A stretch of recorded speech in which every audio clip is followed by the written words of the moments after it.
It's gone quiet. It has, hasn't it? No. It's amazing how telling people that they're now being recorded makes them go quiet. Okay, cool. So, just want to confirm that everybody can hear me okay. And Yep. I can hear you guys, which is great. The important I part. can hear you okay. And everyone's logged into Foundry and is seeing everything they expect to see.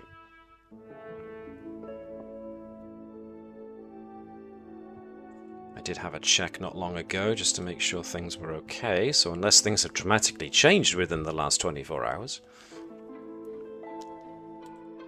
Doesn't look so. Which is nice. Okay. Those who wish to hear Sirenscape should hopefully be hearing something on Sirenscape. Oui, oui. Maybe. And so, before we get started then, let's throw ourselves into the intro vid. And we'll see you folks in a couple of seconds.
Welcome, welcome folks, along to the continuing adventures of the USS Combs. I'm MJ the GM, and I will be your Games Master for the next couple of hours, and with me are the crew in their entirety of the Combs. So, let's take you away from my silly face and onto what you actually came here to watch, which is the guys and their exploits. So... Yes, they came to watch us at our crazy shenanigans. Absolutely. What else? What else are we here for if not shenanigans? I've decided that I'm going to play Lily Tavish as Deadpan now. Oh, John. Oh, no. Yeah, that's not going to last. That's going to last like 2 seconds. Yep, nope. That's... For some reason, that- Tavish has gone Vulcan, like that episode of Strange New Worlds. Does she Where a put po- her hyperspanner away? Are you crazy? No! So there we are. Deadpan lasted all of 5 seconds there, so that's not bad. First thing I want to do, of course, is plug the Utter Crisp Gaming here on YouTube. Oh, thank you very much. Yeah, same as always for me. Dragon Quest video is in the works. I actually, my Steam Deck is temporarily dead, so I might actually get something done over the next couple of weeks. So yeah, working on that one. Playing a lot of Dragon Quest in the meantime, bit of market research and all that good stuff. But yeah, coming soon-ish. And in the meantime, there's always the older stuff on there as well. For instance, Phoenix Wright or Yakuza 0. Definitely either of those. I didn't realise how crazy Yakuza was until I saw your Yakuza 0 video, I have to confess. Oh, that game is absolutely bonkers. But I love it. In any case, Yeah, the whole Star series Trek. is like that, really. They're class. Yeah. So, here we are once again, and let us transport ourselves to Deck 1. Because the first thing we usually get out of the way is any and all existing science projects that need finishing. So, last I remember, we have only Tavish's attempt at recreating the displacement-activated Spore Hub drive left, because everything else so far has been successfully completed. In fact, Gurkhau's pheromonal scanner got a lot of use during the last episode. So, unless anybody has got any other science projects that they think would be worth starting now... Oh yes. Oh? I don't like the sound of that. I'm intrigued. Go on. So, I had a thought, but I've forgotten it. But I remember the general idea. Okay. With the pancakes, because they're basically one giant brain cell. Uh-huh. I want to research them and, well, at first we'll research them anyway. I can't remember whether I wanted to utilize that sort of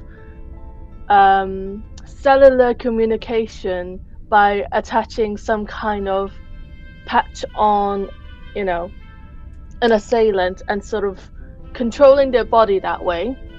Or, well, actually it could be both. Or, a further means of communication for those of us who don't have telepathical telepathy. And then if we use it as a means of communication, we don't have to be like, oh, comms are down. We can just think and send our thoughts that way. Interesting. A neural communications jack. Yes.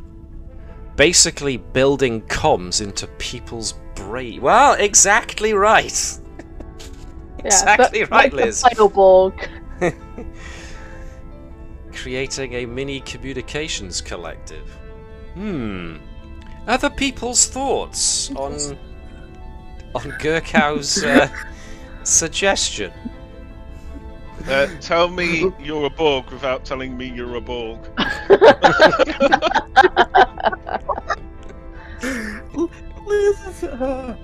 This is off port. The captain may have a little bit of skepticism. You can't stop me. We don't know what you Would mean. you say resistance is futile? It will be once I get this done. Well, Oh, blimey. good lord. You know what? I'm starting to believe this story more as some kind of origin for the Borg, more than I believe that Destiny trilogy that they came up with in the beta canon. So it was actually Gurkhau all along. No. No, it was actually the Holmes crew. No. We just went back in the past. Well, quite. No. I know what happened. Gurkhau's new telepathic Jack and Nihil got together and, welcome to the Borg. Well, it's going to be purely biological, based on the pancakes. Uh-huh.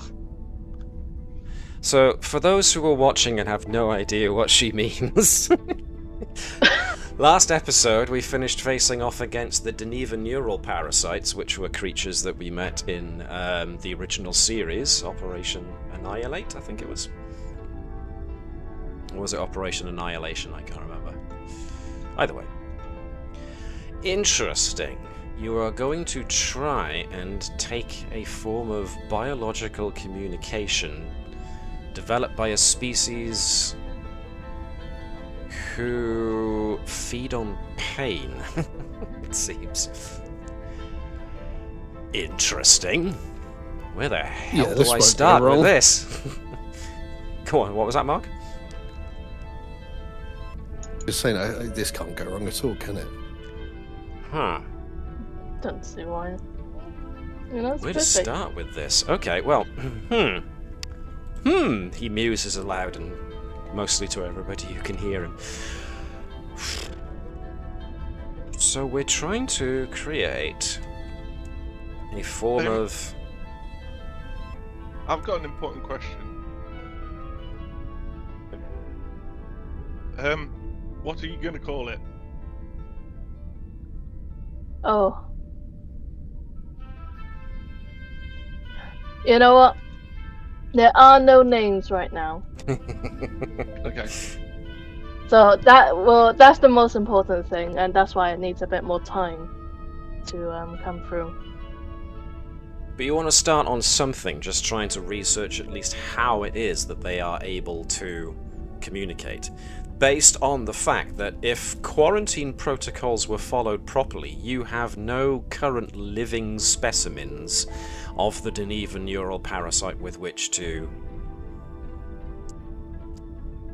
investigate. I mean, do we still have the Andor?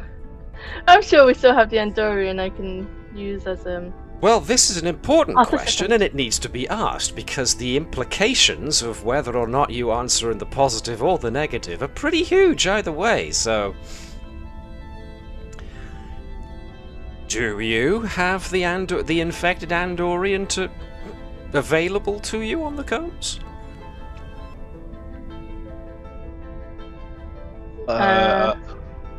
Yeah, I would hope so, since we had them still on the anti-grav sled. It's Just kept him in the recharged. cargo bay. I feel like as the doctor, I'd know if he was in sick bay or not. Yeah, Well- quite. Say yes, Dr. Slot. All your dreams are come true. Right, so in the timeline, go on. I have placed this as this new episode as 4 days after the end of the episode with the Denevan neural parasites. Are we suggesting that Gurkow and possibly anybody else who was present in that away team have knowingly kept an infected individual on board the combs No. for 4 days? I mean, Hard doesn't mean no that- from we're Fleck. trying to heal them, right? Have we Sure. been back to, have we rendezvous with anybody else at all in the last 4 days to, drop them off anywhere? Well, Yeah, this also- becomes the next question, really, doesn't it? I was also going to say, are the rest of our away team out of quarantine yet? Because one would imagine you would have been in quarantine for a fair term of time just to make sure there was no possibility of there being any neural parasite cells remaining to bring back with you. If you do have the Andorian, one would hope beyond hope that you immediately isolated this individual, this infected individual, for purposes of study. I mean, we start. I would like to think that would go without saying. So, we're talking the crew of the medical crew, the medical and science crew of the Combs have taken it upon themselves to enforce a strict quarantine with a very deadly xenobiological life form, should it get out, for study purposes. And Starfleet medicine are good with this? They've seen Yeah. our track record, you know. Now, let's be fair. Have we had chance They to drop didn't them off? specifically get it cleared. Can I ask a question?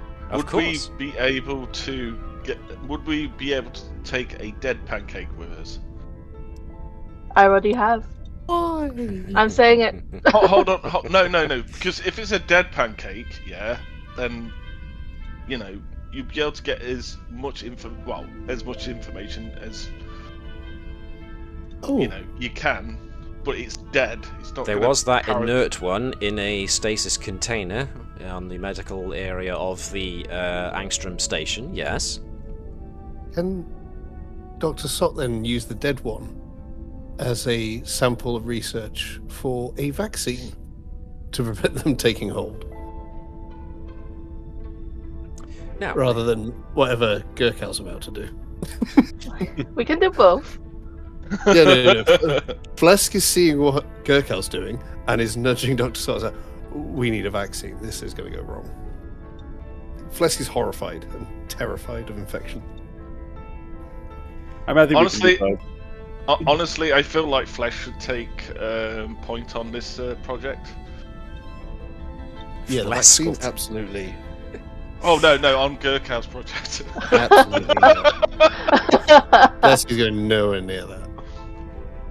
Now, I hasten to note, if anyone would be able to convince Starfleet Medical that you were competent enough to keep a tight quarantine on a inert or even a partially living infected sample, it would probably be somebody who won the Carrington Medical Award, like Dr. Sott.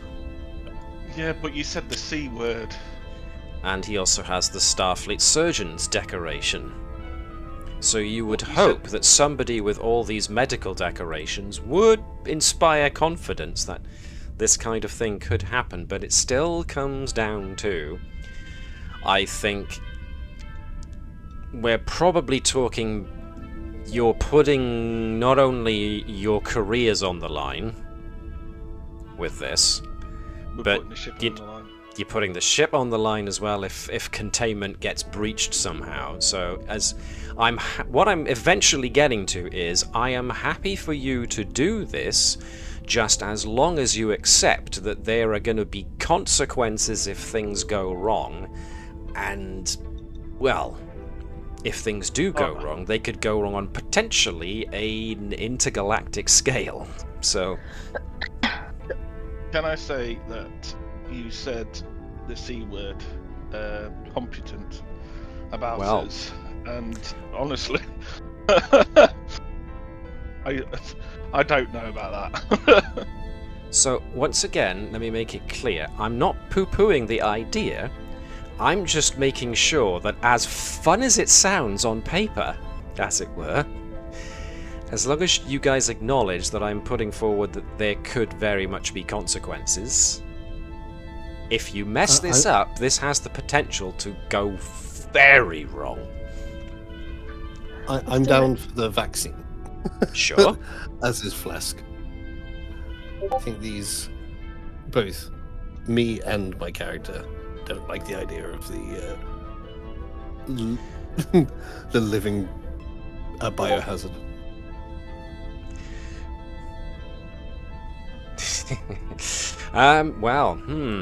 So, what's it gonna be? Gurkow seems keen for this new project of hers, potentially. Flesk definitely does not seem very keen, or at the very least would like to look at it from as if it was a contagion, which in many ways it is, and therefore try and work a vaccine of sorts against it. Dr. Sott is the highest awarded and chief medical practitioner on the entire ship. Therefore, you would have to imagine that Sott gets a good degree of the part of the end decision as to whether or not this happens. Yeah, it's on you, Chris. You get to decide. Yeah, I from a Tarish point of view, you know, she's already got somebody in her head, so she'll just make Nyla take control of her. You don't need the group. You don't need a group chat going on in there. I know. Yeah, I don't want a group chat.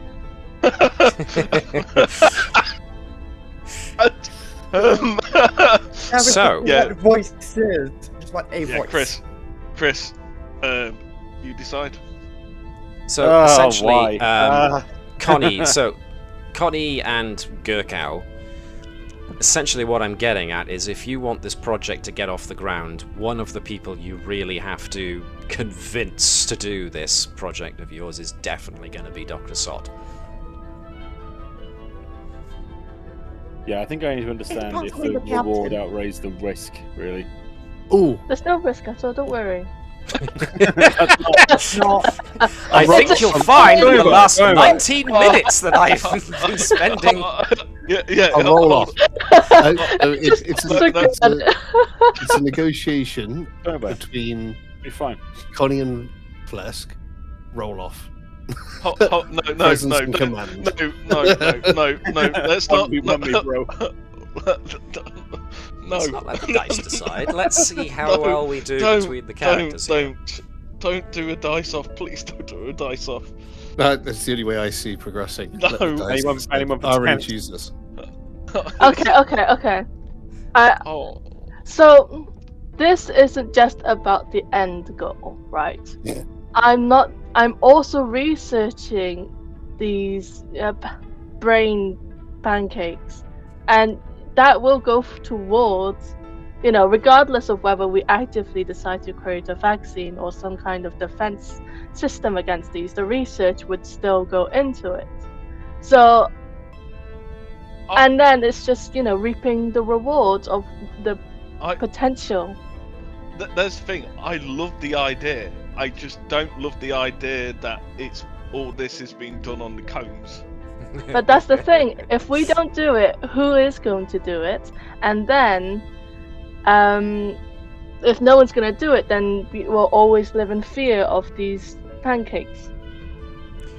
Connie does make a very good point there. I can take on a vaccine. separate side project, I suppose, for the vaccine side of things.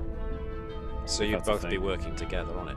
I mean, Connie makes a good point. In the history of Trek so far, the nature and origin of the Denevan neural parasites are largely unknown.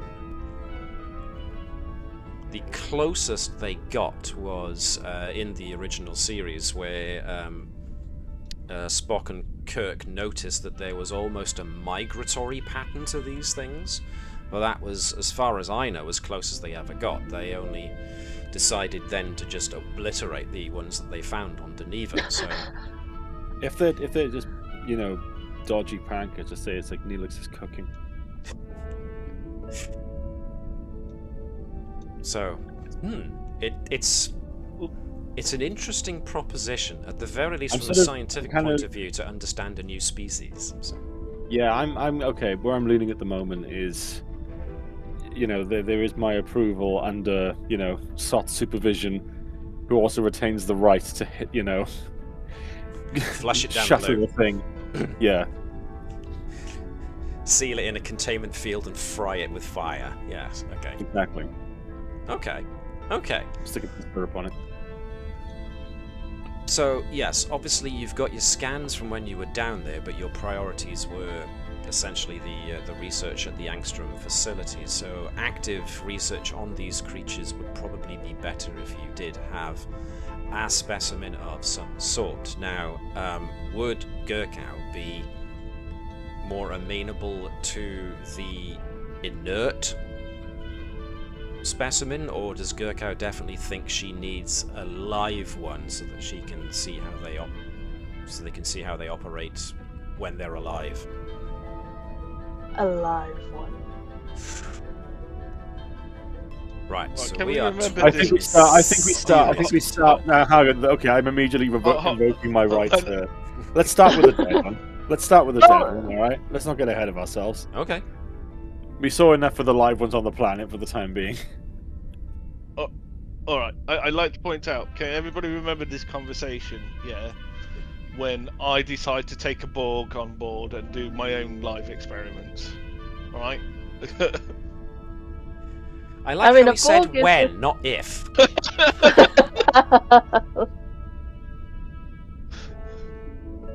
You guys make my job very interesting.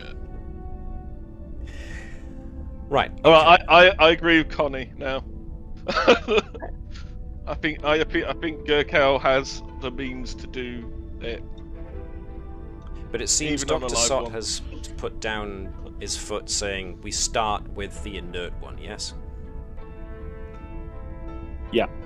Right. So that means we do keep an alive one on the ship for now, regardless. I'm gonna say probably not. The live specimens will probably remain contained either on... What was the system that Angstrom was in? Alpha Torio, I think it was. And if there are any live specimens, they're probably going to be quarantined under Starfleet Medical. So we are probably going to say that any live specimens are currently under the possession of the medical crew working in or around the Alpha Torio system. So you will probably have to apply to them to get the inert sample as well as any live ones that developed. So it's going to come with a lot of paperwork and assurances that you guys have got your ship in a ready state for quarantine procedures should the unthinkable happen. A lot of which will be coming off of Dr. Sott's own reputation here.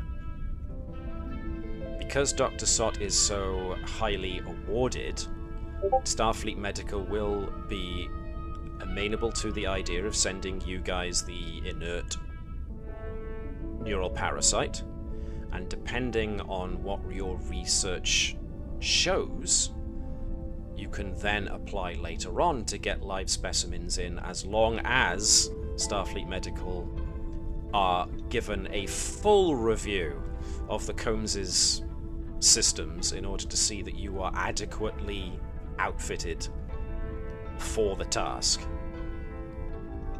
So that's going to be the caveats that Starfleet Medical will have. If you are good with that, then we can proceed with a loan, essentially, of the inert specimen found on Angstrom Station. But that suffice for now. It also could be a Tavish project as well to build the containment area.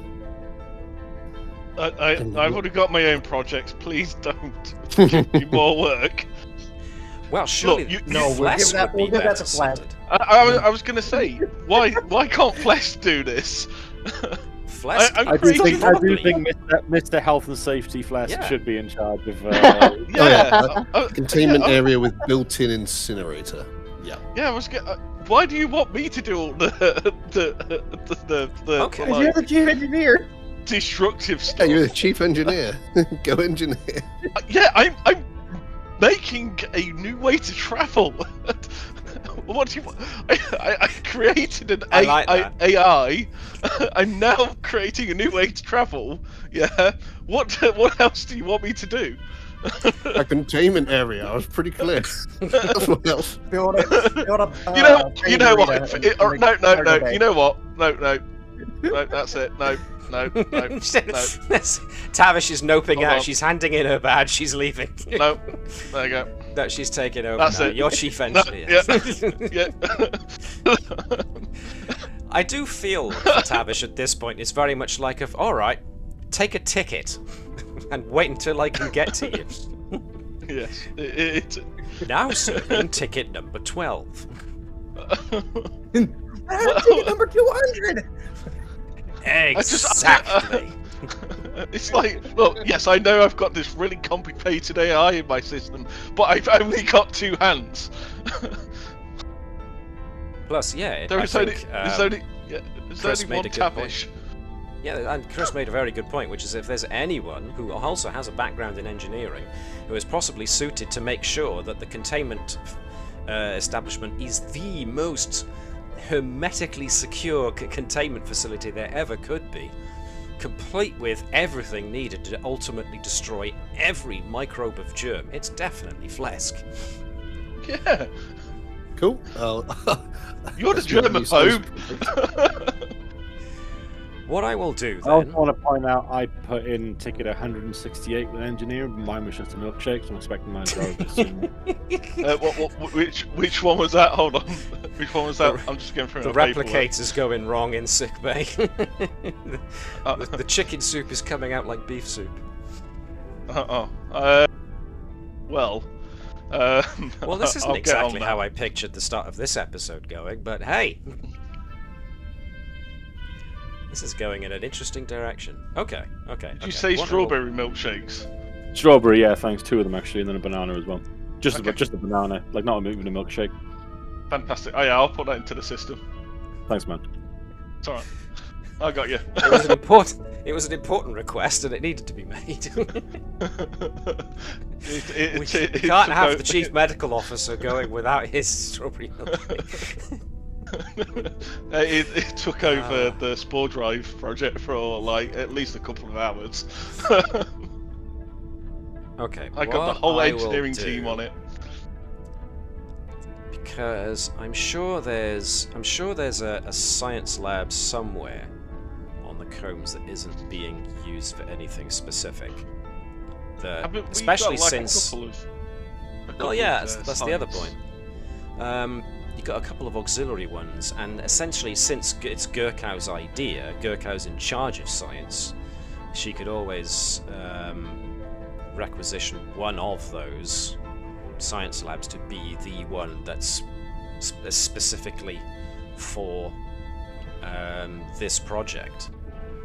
And, you know, if it goes somewhere, which we hope it will, then who knows what you'll find out about these creatures. What I will aim to do then... Go on. Can we have where she's doing her science project, can we have it as far away from where everybody's sleeping as humanly possible? Well, let's have a look at what we get on what decks. Where are the main science labs? They were on deck 4, I want to say? No, that's crew quarters. That's the last place you want them to be. Sick bay support systems, surgical wards, critical care, isolation suites. The council's office, the chief medical officer's office, more crew quarters. Not really any room there.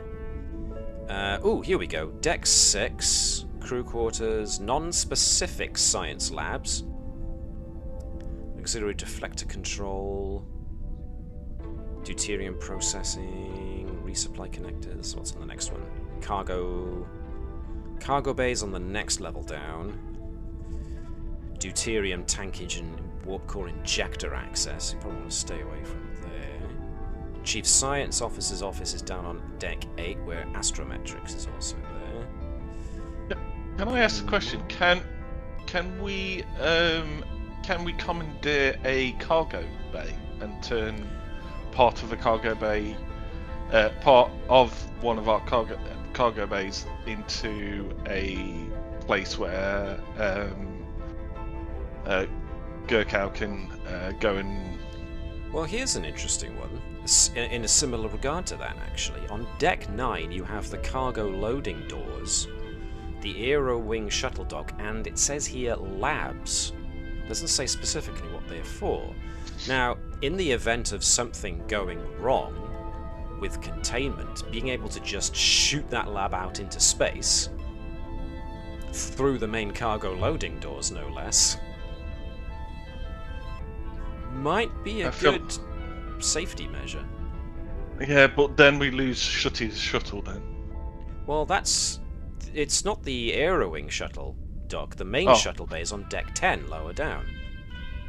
On the shuttle bay storage. So Shutty the shuttle is technically kept in the main shuttle bay or shuttle bay storage one level down. It's just that the cargo loading doors are on deck 9, and there's an Aero Wing shuttle dock. So I think the Aero Wing shuttle, you can correct me if I'm wrong, is the miniature shuttle thing that's on the underneath of the Intrepid saucer section. I might be wrong there. Yeah. Anybody who knows differently, feel free to correct me. So if we're looking for somewhere to put it, the labs on deck 9 might not be a bad place at all. What I will aim to do then is I will scour the internet for a suitable map, a nice sci-fi containment area that I can find to represent this new project space. Until that time, this is going to be preliminary investigate of the thing. So let's say, considering the amount of time that's gone past, I like the implications of this science project. This could do a lot. So, especially if it's going to be a collaboration between science and medical, because the far-reaching possibilities of what this could accomplish are actually pretty huge. So we will see what this doesn't bring out. But because it was only 4 days since the Angstrom operation, this has obviously been on Gurkau's mind ever since you came off this mission. So the request has more than likely been put through to Starfleet and Starfleet Medical now to request this. So there will be a period of review where Gurkau can, with Dr. Sott, collaborate on putting the request out, saying that we believe we've got the facilities, we will retrofit the labs in deck, I think it was, I said 8 or 9, whichever one it was, to make it the easily disposable of containment area for this, and we'll be working on not only understanding these creatures, but trying to come up with a a vaccine for them. So that will be under review for a couple of days, maybe longer. So what we can essentially do is get to Tavish's science project for the moment, and for Gurkow with links to SOT and their co-Denevan neural parasite project, we will have that as under review, and we can get it started properly after the Combs has been retrofitted with the proper facilities. Sound good? Yeah. Mm-hmm. Marvellous. Right, so Liz has posted that she's thinking of using the 3 acclaim that Hopkins has to get the Karagite Order of Heroism. The Karagite Order of Heroism has conditions of personally faced extreme danger and overwhelming odds. You did. Uh-huh. Because 2 Cardassian ships versus your 1 was a... you were outnumbered. And if you're doing acclaim shopping, Dr. Sock would like the Starfleet Medal of Honor. Oh, that was me. I meant Oh. to. I was on Dr. Sock. But it's me! It's me! I've been hijacked. I will do the same. The brain parasites have already worked. Yeah. Control Brain slugs have already infected everybody. Right, so benefit. It's possible to hopefully once permission, the character may gain 2 bonus momentum on a successful task. This benefit means once permission per medal of honor the character's earned, but no more than once per task. Fair enough. If you've got the acclaim to spend on it and you're alright with that, then feel free to knock down your acclaim. I have no objections to anyone getting those medals, those awards. Cool. If you want to do that, spend your acclaim, which I found on the character section of your character sheet. Down to Yeah, 0. the Flask has got another benefit of having the Order of Heroism. Once per mission, when a character would suffer an injury, the character may avoid injury for free. Alternatively, once per mission, when a character's ship would suffer 1 or more breaches, the character may spend 2 momentum and suffer a complication to ignore the breach. There you go. That's a nice one. It is a good one. Helps keep your ship together as well as yourself, so that's good. Yeah, all good.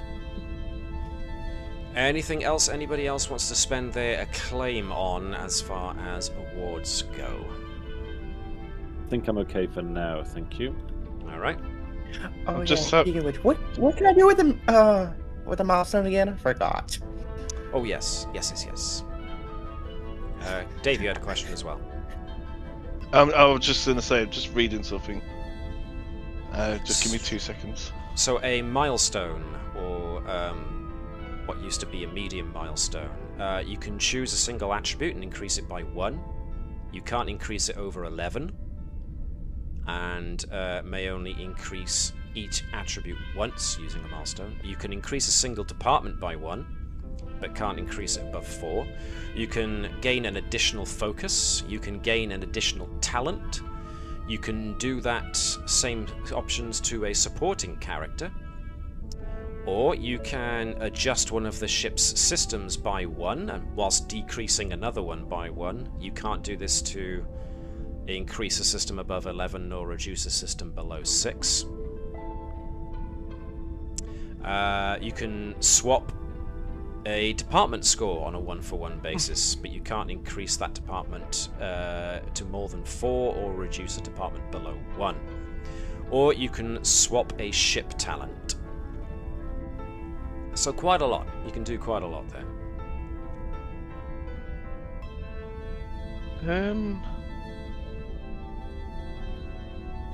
Yes, Dave. Can you swap out a talent? Using a milestone, yes. Okay. I'm probably going to swap out a talent. Actually, hold on. Adjustment. You can replace a talent with a different one if you just use an adjustment. Yes. Pardon me. The mini one. Yeah. What are you thinking? Perfectly honest, I've only ever used it once. Sure. Which is Actually, it's 2. So I know I've got adjustments going like hotcakes at the moment. Everyone does. So yeah. So I know my ship. I've only ever used once. In determining a technical problem, yeah, sure. And I know that one of our NPCs, I think it's Ensign Ravalon, has no, it wasn't Ensign Ravalon. Who else? Who was it? I can't remember who it was. Was it Zonvagor? The more power Zonvagor's got, and I was like, do we want to get rid of my? I'm giving all she's got. Which, once foreseen, when the ship has no reserve power, you can add 2 threat to gain reserve power. I mean, it's your character. I'm happy for you to do it.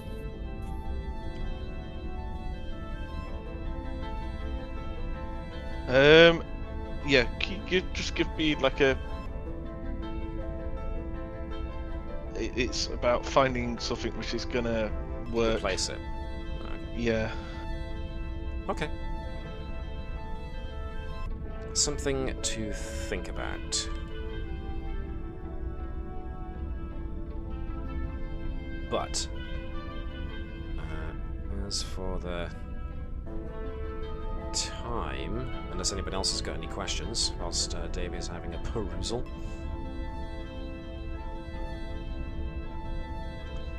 Because sadly, it's also Dave that needs to do Tavish's science project next, so... Yeah. Let's do the science project first. I've already seen one I want already. So let's do the science project, because I'm not going to use those talents for the science project. No, indeed. So you had successfully created the mycelial reaction cube, and you have now successfully created the subspace field spinners. You now need to create the cavitation compensator, because having spinning subspace fields creates a lot of kinetic energy that the ship's superstructure needs to bleed off. Oh, I had didn't I make something which went on the outside? Yes, you didn't did. I? When... You did make a rough and ready version of it, so this would be looking at creating a more refined version thereupon. But what we're looking for is for you to suggest the avenues of investigation that could be used to try and essentially research and develop this kinetic compensator. So, or the anti-cavitation compensator. So, with any recommendations from anybody else listening in, what fields of study do you think should go into that?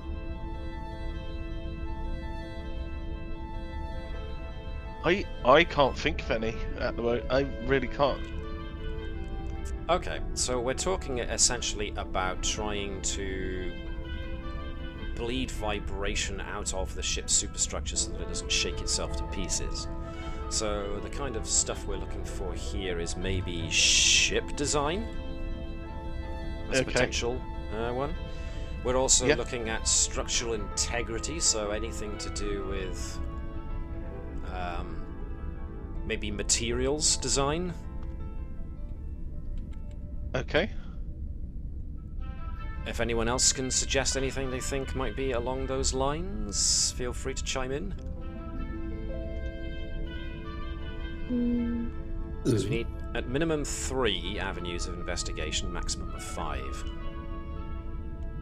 Sorry, I was spinning an adjustment. That's fine. As long as you let me know. But Now keep it for free. What was your At one gonna say, for Connie? one. Just to steer it in a medical way. Interesting. Just to, at least if there are, vibrations, if we can turn it into a phase that doesn't affect biological organisms, the beings on the ship. looking at the actual frequency at which it resonates to make sure it doesn't affect my watch. Okay. That could be interesting. Rather than bleeding the kinetic energy out, you actually transform it into a different type of energy harmonic. Energy. Yeah, I like that idea of, turning that energy into something else. I don't know. Yeah, putting more power into the ship, or it recycling through the system, the spore drive system, so it actually powers itself as well. Even when it's powering up, it is literally recycling itself. The trouble with that is that the laws of, I think it's the laws of thermodynamics or whatever it is, states that energy can't come from nowhere. So some form of energy has to come from somewhere to start that process up, and then if it becomes a self-perpetuating system, how does that just work? making it more efficient, so it's less. So that's wastage. Yeah, sure. Yeah.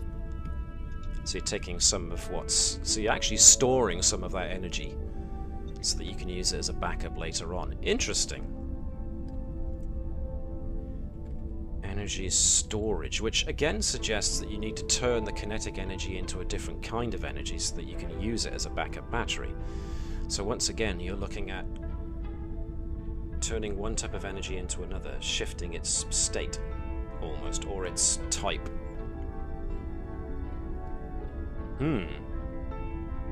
Which would suggest energy systems, or power systems, as an avenue of investigation. Yeah. Dampening and power systems, so that's 2. What about basic physics? Well, yes, basic physics, and then how to, what generates kinesis and where it goes, where it travels, what state it remains in. So, yeah, physics itself remains an avenue of investigation. So I wrote down ship design, materials design, phase shifting, when it was an actual change it into a different energetic state that's not harmful to other people, power systems, and or just at the end one, physics. So that's 5.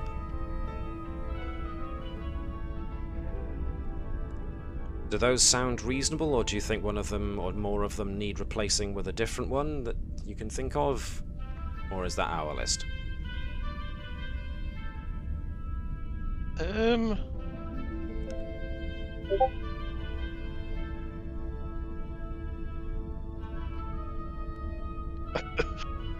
What? A shake torch, yes, essentially. Yeah, I think five is enough, because I think this will be actually the biggest one I've ever had. I'd say 5 is the max. That should be enough. Yeah. Oh no, I've never done 5 at the max. I think the most I've ever had is like 3 or 4. 3 or 4. I've never done all 5. And the first part of this project, it took, I think we had 4, and it took me all 4 to find the right path.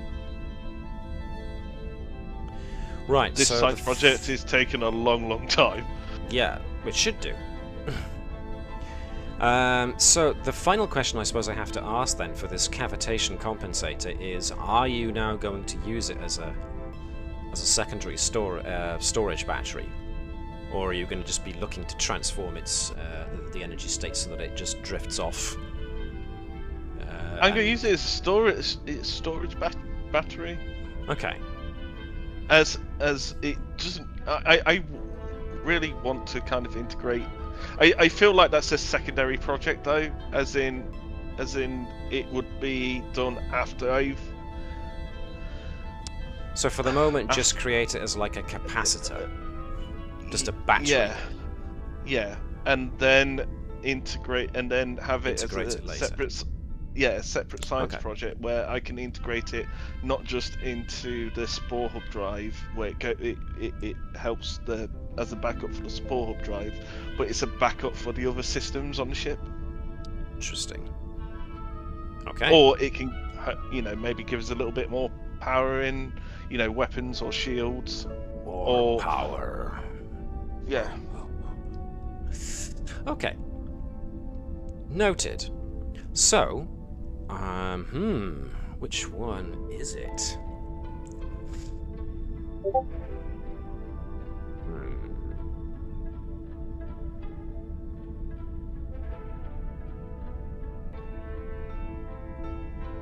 Because I have to choose which one it is the correct one. If I even think these are... Okay. So out of all 5 of those, ship design, materials design, phase shifting, power systems, and physics, which one do you want to start with? Say that again, which... Ship design, materials Yeah. design, phase shifting, power systems, physics. I hope you start with basic physics. So you know what you're doing before you do it. Oh, she would know basic physics, though, wouldn't she? Sure. You would hope. Yeah, I mean, she's chief engineer. Being the chief so- engineer, you hope you would get a basic grasp of physics. Can I start with phase shifting? Interesting. Okay, yeah. Alright then. I don't so, think that's the right one, but I feel like that's a good place to start. So phase shifting is essentially taking its an energy's phase state and changing it to something else, and that suggests quantum physics and quantum mechanics to me. Okay. So, yeah, anybody you want to bring along to that should have that kind of focus, I would imagine. Connie is already pointing out who that could potentially be. I didn't see. Malcolm Eversion, Oh, okay. who I think really needs promotion sometime soon, as does Ensign Ravalon. They've done an awful lot of work, and they have been promoted. Is that quantum mechanics? Correct. Or is it? Yeah, okay. Yeah, because I don't have quantum Don't you know H of the version is our Harry Kim? I was going to ask.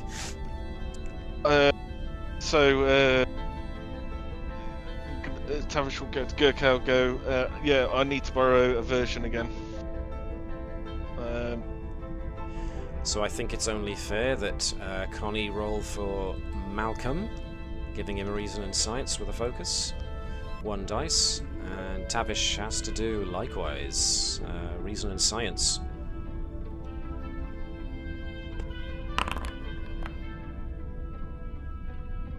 Ooh, they've changed this. They've changed that. Dice pool, target, complication on, 368. Yeah.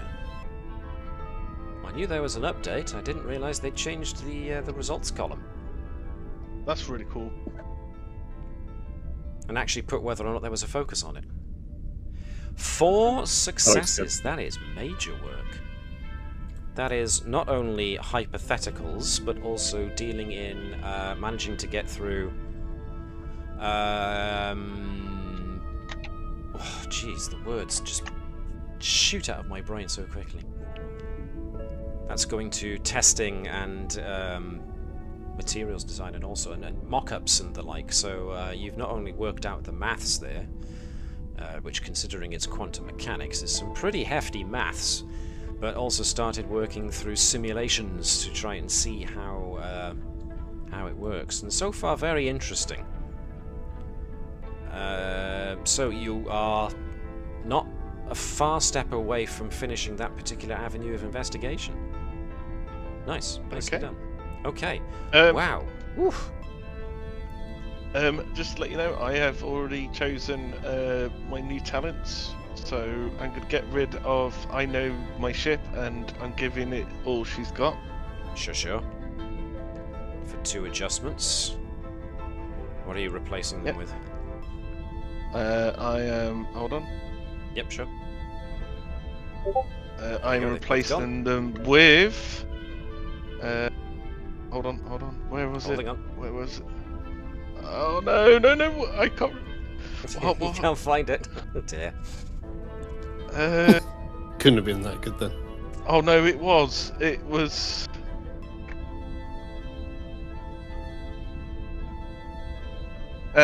One of them is self-reliant. Oh, okay. Whenever you succeed at a task where you did not purchase additional dice by spending momentum or adding to threat, you generate bonus momentum equal to the task difficulty. Ooh. Interesting. Neat. Go for it. So I'm going to take that. I'm also going to take. Yes, I put that in. Yes, is it in? Yeah, it's in. I can see it. Put it. Underneath your Tucker Award yeah. for organisational efficiency. My other one is engineering talents, and I am taking custom tools. Oh, makes sense. Makes sense. Which means this one. You supplemented your normal toolkits with custom devices of your own design. You gained custom tool equipment trait, which is added to your standard issue equipment. This stacks with the effect of your standard engineering toolkit and adds 1 to your impact on extended tasks related to technology. You cannot transfer this trait to other characters. They don't know how to use your tools. I didn't read this part. And if this trait is lost, you may gain it for free at the start of any scene where you're near a replicator. So you get to add the trait custom tools, which I'm adding now. Thank you. Oink! Interesting. Nice. Okay, cool. Makes sense. Makes sense. I'm all good with that. Anybody else? Using an adjustment to remove diffuse tension and grab decisive leadership. Alright. In a conflict once around your eyes may keep the initiative for free. Yes, yes, yes, yes. Would anybody like... with all the ways to keep momentum. Would anybody like foreclaim? Because I don't really need it at the moment. I need 5. I need 5 acclaim to go up at next. You know. That would get me up my reputation from 3 to 4. So if no one else uses it, I will steal that off you. Pretty good with that. I still have one more claim to give to somebody if they want. Yep, if somebody doesn't know what to do with their acclaim and wants to increase their reputation, as long as they have enough. The acclaim I need is for 2 awards, but I need to finish off the my science project first. Yeah. Because I'm gonna try not to raise my reputation because it's gonna be a hot minute before I am eligible for another promotion. Yes, we shall see. Alright then, Mark, it doesn't sound as if there's any objections, so yeah, if Tavish is okay with spending all her acclaim on Flesk to up his reputation. Yeah. So, me giving a fantastic report. Yeah, essentially. Today, Flesk came into where I do all my chief engineering stuff. Not in his EV suit, which was, you know, really nice because he didn't make everybody else feel like, you know, they were smelly, weird. Yeah. And honestly, I feel like he needs a commendation for that. So yeah, well done. Progress. That was the most entertaining stream of consciousness report I've ever heard. See, Flesk, he's great. He's a little weird, but yeah, he's not bad. So give him better. He's good. Give him more stuff. Thanks. Bye. Okay, thanks, bye. It's one of those Yeah, awkward no, things where you really have no idea what to do, and you sit yourself in front of the camera. And it's like, just speak your thoughts. Okay. It's one of those. It's when you're what's it called? Answer phone messages. Right. Yeah. You're like, yeah. And Leave me a call, I guess. Bye. Yeah. Leave me a message. Anyway. Okay. So that's an hour we've just spent on the potential horrors of Gurkhau's and, by extension, Sot's next science experiment. Actually doing Tavish's next science experiment, and a potential future one for Flesk too. But also swapping around folks' awards and getting awards and swapping talents. So, yeah, that's great. As long as does anybody else have anything else they want to do before we get started on this new episode? All good. We could just make it a science and engineering session. No, I'm good. No, I'll start the thing next time. Okay. Because, the Gurkhau and Sot haven't had confirmation or denial yet as to whether or not the project's going ahead, so it's probably not worth Flesk going ahead with his until they know they've got it. So, where are we? We are 4 days since the Angstrom operation, and you have all been called to the auditorium on Narendra Station. I didn't do it. Oh, thank God, there's no captain's log. I didn't No, do there's it. no captain's log. I didn't realise that caused you so much stress. Stressless. So, I was half prepared. I was like waiting at our DM just in case. biting in nails, and it's like, oh God, what am I going to have to read today? Nope, no such thing. So, you are all summoned to Narendra Station's auditorium, and all the main crews of all the main ships that are stationed at Narendra Station are here. There are yourselves, of course, the Combs crew. Next to you are the crew of the Thunderchild, captained by Captain Hiroyuki. There are, to the left of them, of course, the crew of the Qe'Bach, and of course, yes, Bonnet is there, should be there amongst them, thanks for that, as she is their current helm officer. Captain Qe'Bach commanding. We also have, on the opposite side of the Combs, we have Captain Corbett and the crew of the Galaxy-class Venture. And to round things off, we also have Captain Akul and the crew of the Klingon ship Mapui. Everyone has been swiftly summoned. Not only that, but also Chief of Security, or Chief of Starfleet Security in any case, Commander Sardavelli, and the Dock Master, Mistress herself, Master Chief Petty Officer Tieni, have all been brought here. Of your lot, Ensign Kenson is still sitting very much slightly away from everybody else, as she is still doing penance for everything that happened leading up to the mutiny. But people are slowly starting to talk to her again, so this is becoming less and less of an issue. But you do have both Admiral Sobek and General Kargan conversing amongst one another as everyone is essentially just talking amongst themselves. The first officer of the Venture comes over and taps Flesk on the shoulder. Greetings, Commander. Commander, how's it going? Well, same job, different day. I was just coming to check how you were doing, since, you've had a good couple of months now to settle into First Officer. I was just curious as to how you were getting on with it. Well, apart from spending almost a week in quarantine, it's been going quite well. Yeah, I heard about that. There's some old mission of Kirk's. Oh, don't get me started. Very well, then.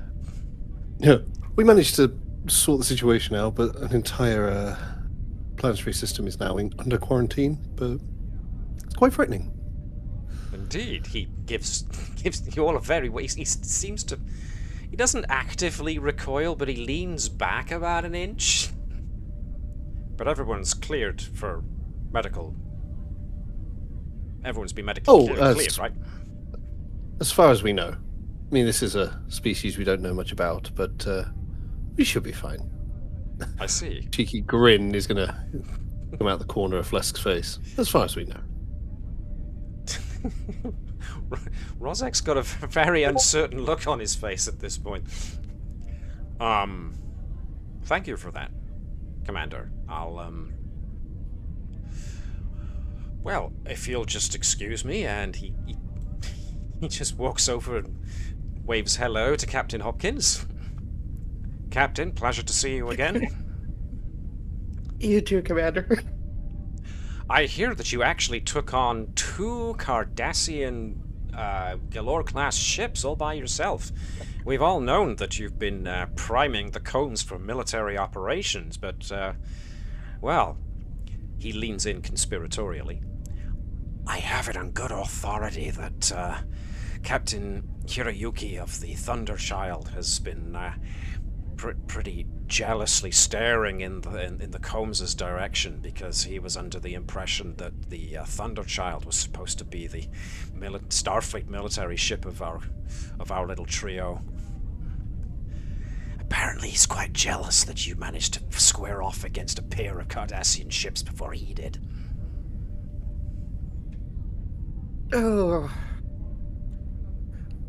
I'm pretty sure the Thunderchild would have had an easier go of it than us.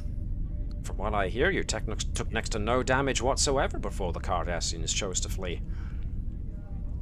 Yes, but I'm sure the Galaxy class would have been able to drive them off before taking damage. The Venture? Oh, possibly. But these, of course, were Dominion refitted Galore-class ships, so I imagine they're different from the older variety of Cardassian ships that we're used to facing. They've been refitted. Still the same issues. I see. Yeah. Well, don't tell the Thunderchild's first officer, Tonak, this, but I hear he's very keen to get the tech specs of those Galore-class ships that you faced off against, just so he knows whether or not the Thunderchild is actually going to be able to face up against Galore-class as easily as you were able to. If he knows the old weaknesses of them, he should be fine. I see. Well, this is great. No thing. Well, never. Well, try to be diplomatic here. Rozek looks to General Kargan and Admiral Sobek. Oh, looks like they might be getting ready. So, yeah, exciting times ahead. But let's hope it's nothing too serious. I'd best get back to my crew. Yes. He wanders off.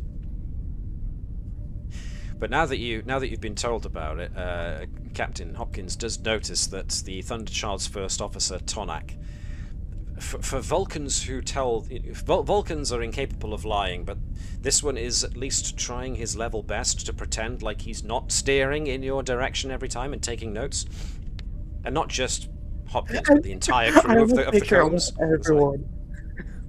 I think the Combs crew knows how to read Vulcans. Yes. At this point. So he's trying his best to be sneaky, but he's failing spectacularly at it, because, you know, he's the only officer here with a pad out taking notes. Should just give him a little wave. Hi! At which point he does a quick double take and makes it look as if he wasn't listening in this entire time. But then you get a little alert, telling you that it's time for everybody to pay attention.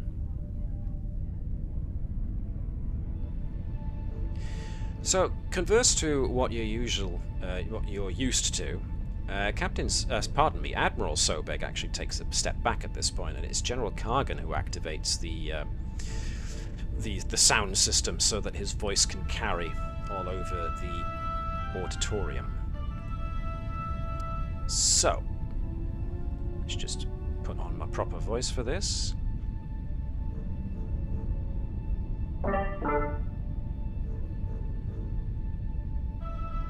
Good morning. Our deep space intelligence assets believe that they have recorded traces of cloaked Romulan warbirds crossing the neutral zone and entering the outer edges of our sector. We believe they are moving towards the Candidate 3 system to lay claim to the technological treasures gathered there. In discussion with Admiral Sobek, we have decided to send 3 ships to secure and defend the Candidate 3 system for our purposes, and to deny it to the enemy. Those vessels will, of course, be voted on by yourselves, the ship's captains. We will insist that at least one ship remain here at Narendra Station in case the Romulans foolishly attempt to attack us, whilst the other ships are away.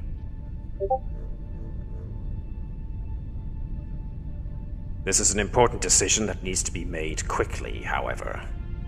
The Klingon defense systems have already tracked the presence of Romulan warbirds in the area next to the Candidate 3 system, so if we want to beat or equal the Romulans there, we have to move swiftly.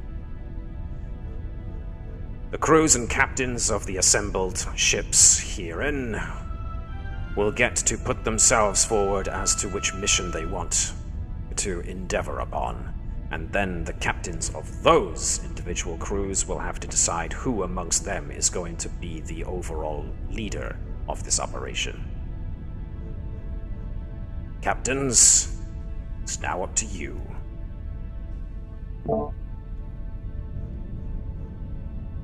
So, essentially, you now have a mission. The Candidate 3 system, if you recall, was the system where you met the creature known as Assessor Tredic, which is a life form that's not been come across before, but has something to do with the Tilical. Oh yeah, wasn't that also where we pushed back Romulans? Indeed. The Romulans were very interested in what their planet had as far as technology, and they were looking to claim it for themselves. You guys did manage to get to the Candidate 3 planet and talked to Assessor Tredic. And I use talk in a loose sense because it was telepathic communication. But you managed to find that the Assessor had some kind of malfunctioning communications array which you helped fix. And there was a brief transmission, some kind of holographic transmission of a life form trying to send a message to the Candidate 3 system. It was also a system riddled with very strong tachyon, tetryon, and gravitational eddies and emissions. So it was a tricky place to get into. But now apparently the Romulans have shown an interest in going back there. The only reason the Romulans and yourselves left that system was when Assessor Tredic decided that it was time to send you all home, and essentially waved their hand and transported you all, ships and all, back to Narendra Station. At least in your regard. The Romulans went elsewhere. So that was the situation as you last faced it in the Candidate 3 system. Now, well, yeah. You did indeed push a Romulan off a bridge. So the question that now comes is, which ship is going to the Candidate... Which ships, pardon me, plural, are going to the Candidate 3 system, and which ships are staying behind to help defend Narendra Station just in case? So, you have the Qe'Bach, the Thunderchild, the Combs, the Venture, and the Mapui. What would you like to do?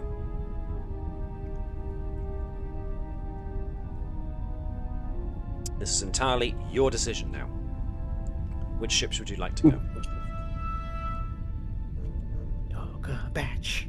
I guess it makes sense to have, like, of the 2 ships under our control, one stay at home and one go, so we can monitor both situations.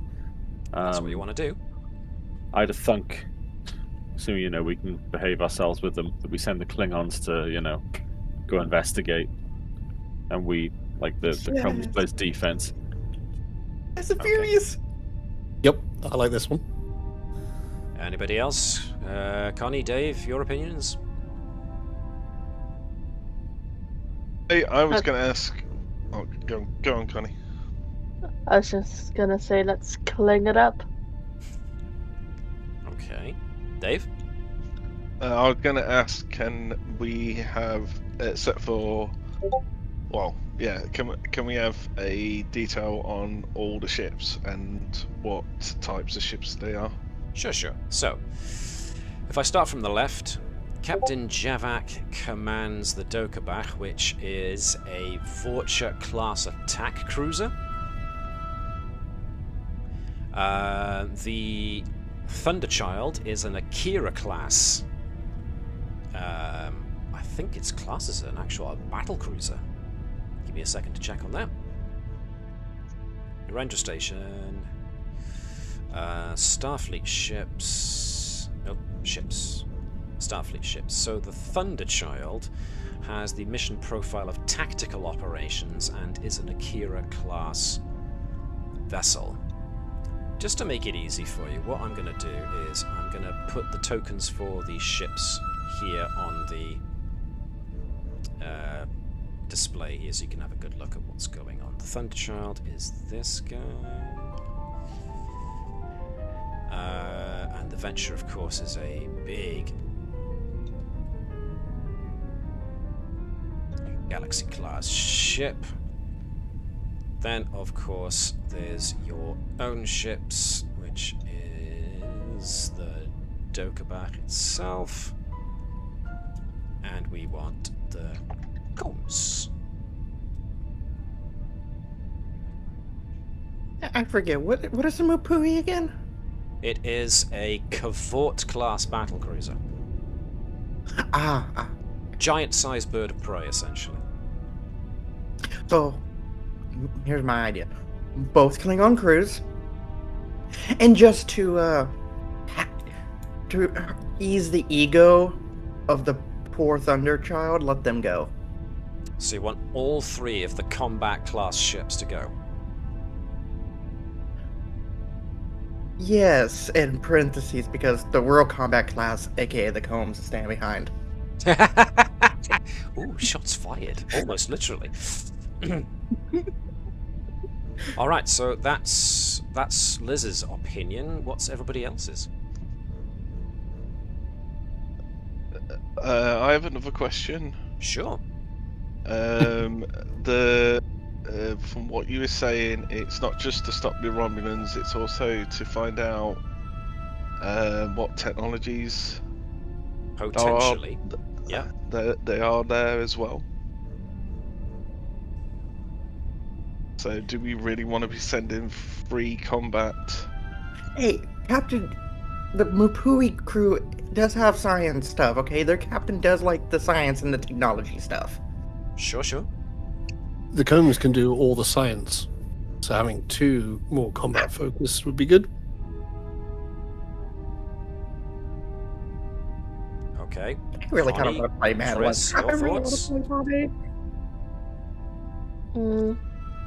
Because I know, Chris, you said that maybe only have one of your own personal crews there, so either the Combs or the Qe'Bach, but, you know, I'm still happy with, if you want to take both to this mission, we'll juggle it somehow. Oh, the nightmare! But, you know, think it through. This is your choice. This is your big choice now, what to send. I think I like the idea of sending the Qe'Bach and having the Combs stay home. And then do a D3 for the other three. If we take... Yeah. Take both of ours. And a D3 for the other one. I like rolling to find out. I know, I've noticed that you like trying to get the dice gods in to get them to decide for you so you don't have to, you know, decide anything. I think I'll stick to what I said before. I think Mark and Dave really love the idea of playing two characters at once. Is Liz wrong? What? Oh, we're it talking will be about the potential of chaotic, both your crews. and Sorry. I love it. It'll be very chaotic. I mean, I like the idea of actually having one ship go and one ship stay for the player ships. Okay, so that's I'm not. three I people who just- seem to be voting for that. Okay. I just don't. I'd rather have a Single character to focus on? No, I'd rather have a ship going there which will be able to do science and technology Right. over there. That's my big thing. Is it's not just the combat over there; it's the technology over there. I guess we don't actually know. I mean, it's probably not good, but we don't know the Romulans' motivation. Maybe we should swap and send the Combs out, and then keep the Klingons. Because if if it is hostile, then obviously we do want the combat capable ship defending. Okay, I'm gonna swap. I'm gonna one each, but I say swap. So send the Combs out and keep the Klingons. I really want to play Bonnet. Okay. You really want to play I mean, Bonnet we piloting a can always Klingon take ship? the Venture, which is the Galaxy class that can also do science. Sure. It's a valid point. It's not just the Combs that can do the science stuff.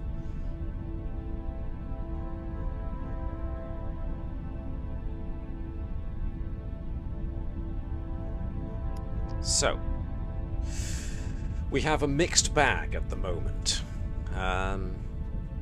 The initial thing was send all 3 combat capable tactical class ships over. Now it's a case of we maybe need at least one to do science stuff. So, and we've had folks flip-flopping on which of your player ships to send, the Qe'Bach or the Combs. So, ultimately I am happy for you to do whatever you want to do, but it is your decision to make.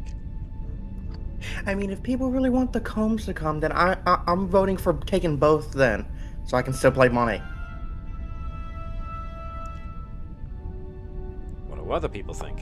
Oh, Mark can't help himself. He has to flip a coin. I'm voting for both.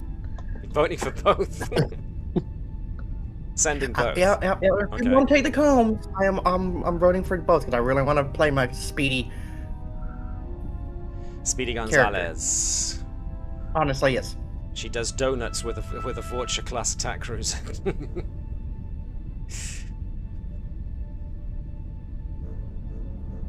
That is a point, actually. The Combs has still got the what is it called again? The Qe'Bach as its scale 2 ship, so it still does have a Klingon attack shuttle, essentially. But that's besides the point. You're deciding what ships, what crews to send along. So, What are the votes so far? It's me and Liz for both. Who's against and who's for? Dave, Your votes? My vote is to have one stay and one go. okay. Chris, your vote. One stay, one go. Connie, You One decide. stay, one go. okay. So There we that's 3 to 2, 1 stay, 1 go. Okay, fine. All right. Now the question No, we becomes, vote on which, which one stays, which one goes. Folks haven't I mean, played I their wouldn't- Klingons in a while, so I wouldn't be surprised if you fancied being them more than the Combs. Combs. But Mark has just voted Combs by deed of flip of a coin. So, Yeah, I really want to, because it's been a while since we played the Klingon crew. so Liz for the Klingons, Mark for the Combs. And Mark's wasn't really a serious vote because it was a flip of a freaking coin. So it's like- No, I'm sticking to that. All right, I'm fine to send the Klingon ship as long as we've also got a Federation ship there to rein us in. Sure. How about I mean, regardless, we're gonna have a Federation ship because 3 are going. Yeah, let's let Liz play Bonnet. Let's send the Klingon ship. All right, What about David? the Klingon crew on the combs? Yeah, you don't have any Klingon player characters on the combs, unfortunately. Well, you do have a couple. You have one Klingon player character on the combs. But if, Liz really wants to speed. play on it. So. But Liz wants to play a human. Yo, Liz wants to play speed. Liz wants to play speed. So, Connie, what's your vote? The Qe'Bach or the combs? One means you're science, one means you're captain, I hasten to point out.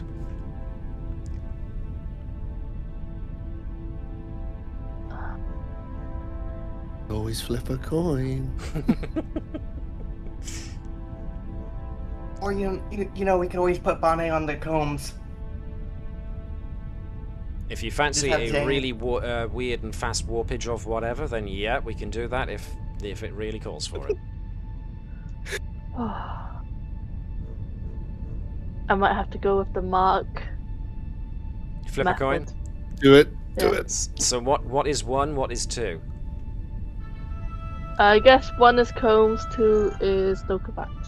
Okay, so in the message thing, type /r space 1d2, and you get 1.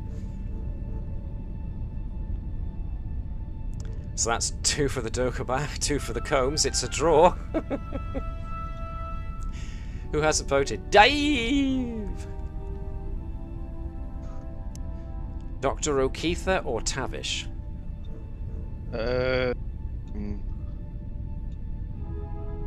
I'm going to do a mark. And I'm going to use... People really can't choose. Oh dear. That's fine. Whatever works. Ooh, it's Klingons. By dint of a 3-2 vote, it's the Qe'Bach.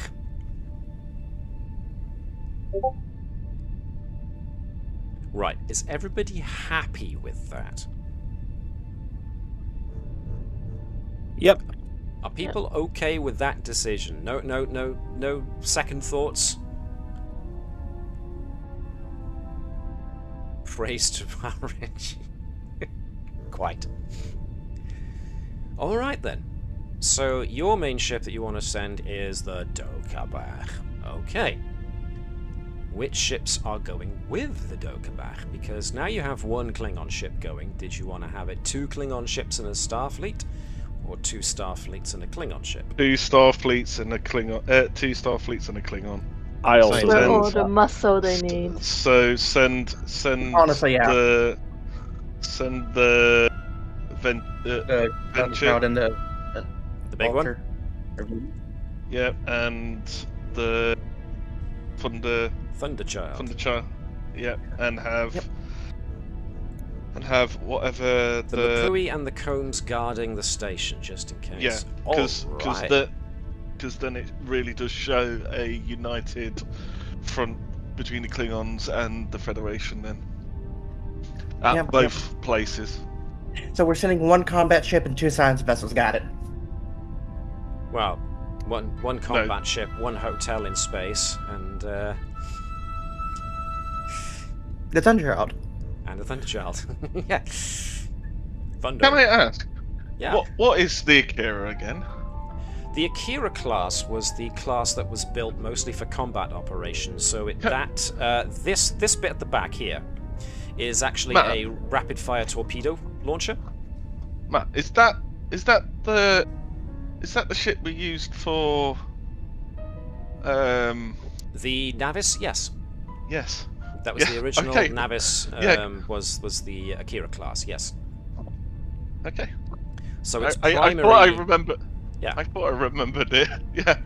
So the Akira class's primary characteristics are the fact that it has got that rapid-fire torpedo launcher on the front, on the top, which can fire front and back, and it's supposed to be able to just overwhelm with a massive volley of torpedoes. But also, it's got an extended shuttle bay that runs from fore to aft, so that it can launch shuttles from the front, but can have shuttles dock via the back.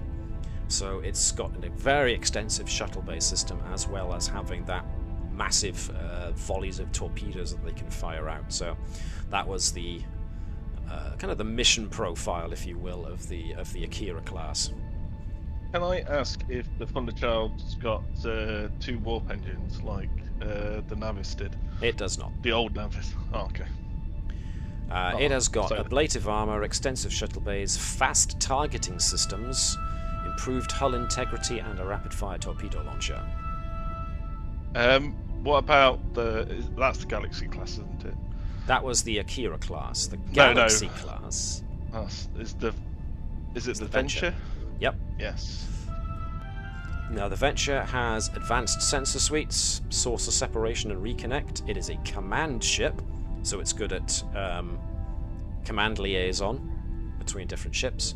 It has got the modular laboratories talent, as well as redundant systems for structure and rugged design so that it is easier to repair. Sure. And the Qe'Bach, of course, is it is a beast. But it is also a command ship. The Mapui. Yeah.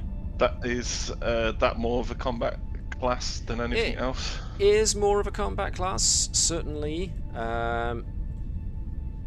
Yeah, it's a typical cavort class, so it's got a cloaking device, fast targeting, improved impulse, improved reaction control, and rugged design. So it's mostly it's a Klingon ship. Can we have the Mapui then in cloaked at Narendra Station? Yeah, that's kind of the idea. Because actively cloaked. Having it actively cloaked, and having it basically that the only ship there is the combs. So want to lull any potential attackers into a false sense of security. Security, yep. Nice, I like it. I feel like the Klingons would like that. Yeah, it makes a good degree of sense. They get to stalk about whilst they are themselves being sneaky, wondering who's going to try and Does the Qe'Bach, do we want to go cloaked in so that the Venture and the Thunderchild are basically the only ones being seen? Again, being sneaky with it, give them a false sense of numbers. Well, it's a plan worth considering. That's to the crew. Do you want to do that or not? I think it makes sense. Well, now then, the next question has to be asked as Captain Qe'Bach joins in conference with Captain Corbett and Captain Hiroyuki, which is who is going to be operationally in charge of this mission. Now, obviously, Captain Qe'Bach is the only Klingon, and the Qe'Bach does have the advantage of it being a command ship. However, so does the Galaxy class, and Captain Corbett is himself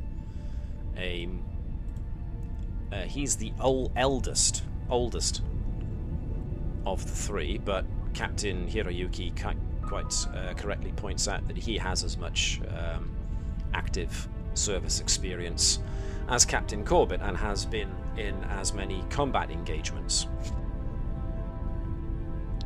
So I don't think Captain Qe'Bach doesn't mind being second string.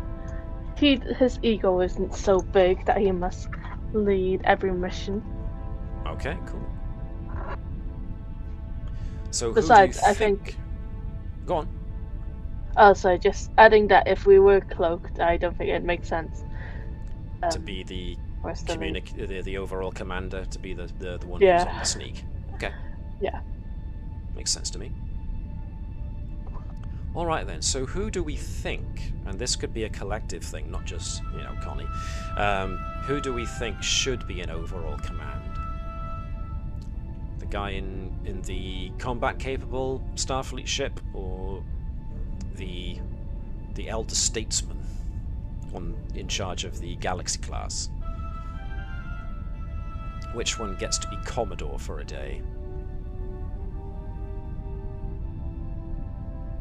I was going to say something, but nobody else is going to get it. Well, now you have to say it. Strathmore. Strath.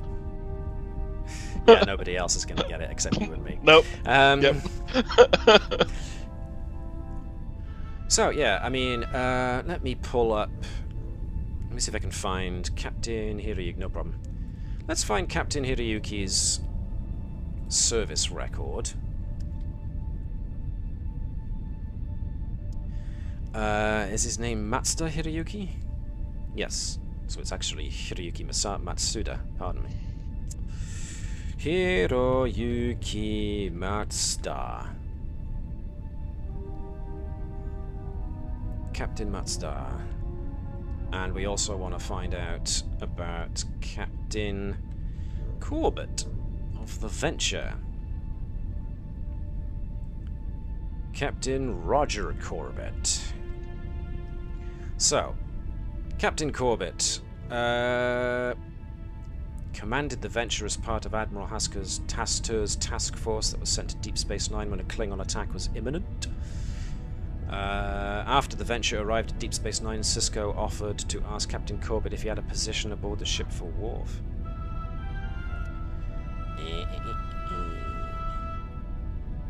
Anything else? This is memory beta.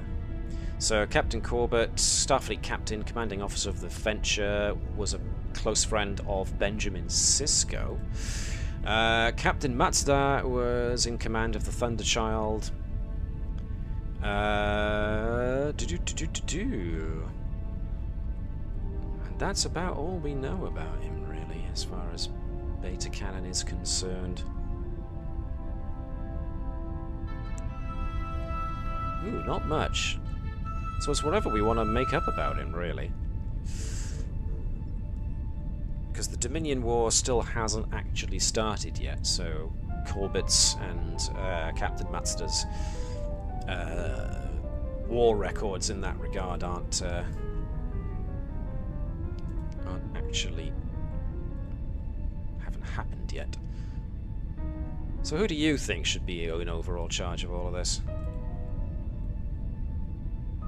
The older guy or the younger guy? I'm voting for Hiroyuki, just for the simple fact that Qe'Bach is friends with Sisko. You think he's already got a leg up?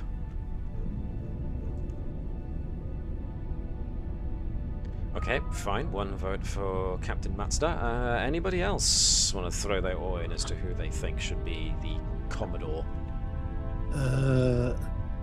Heads for Matsuda, tails for Roger. Oh, you really cannot make decisions, can you? What was Matsuda. one? Matsuda, okay. Yes.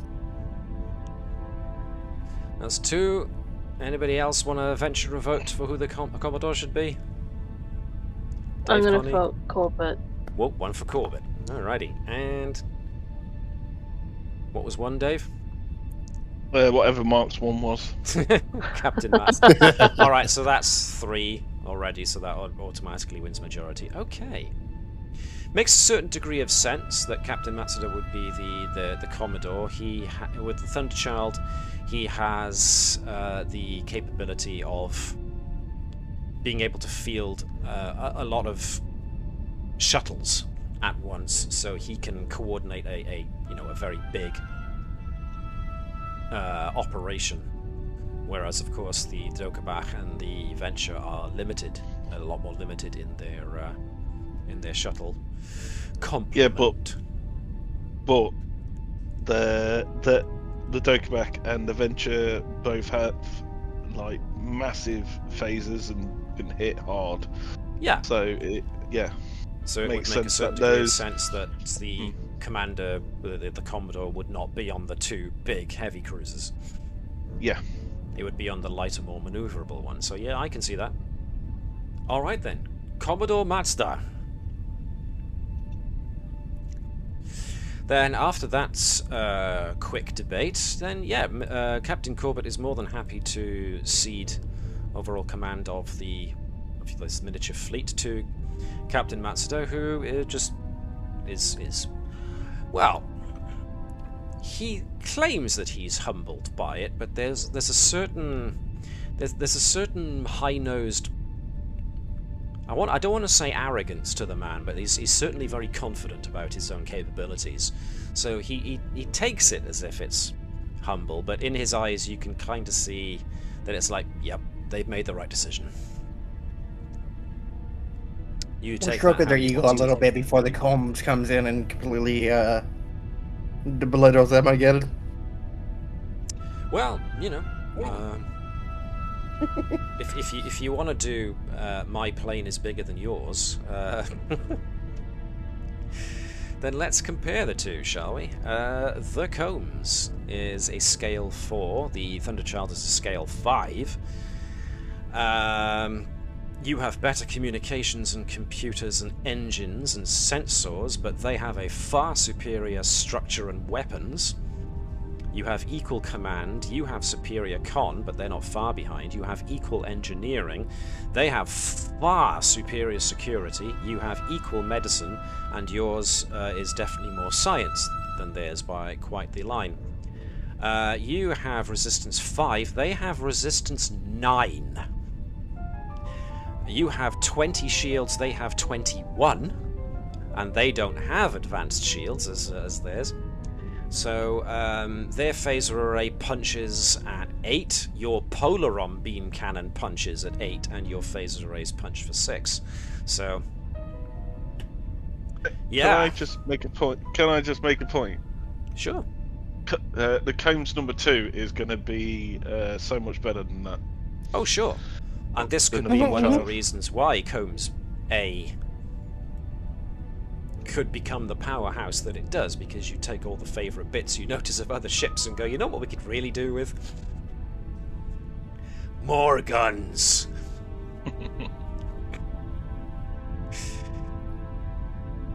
So yeah, the Klingon complement of the Combs A will be like, we just need guns, just give us guns. We want guns. Give us more guns. Yeah, take the guns you've just given us, then give us more. I feel like it's a collab between Tavish and what's the name? Hold on. Kiefer. Yeah.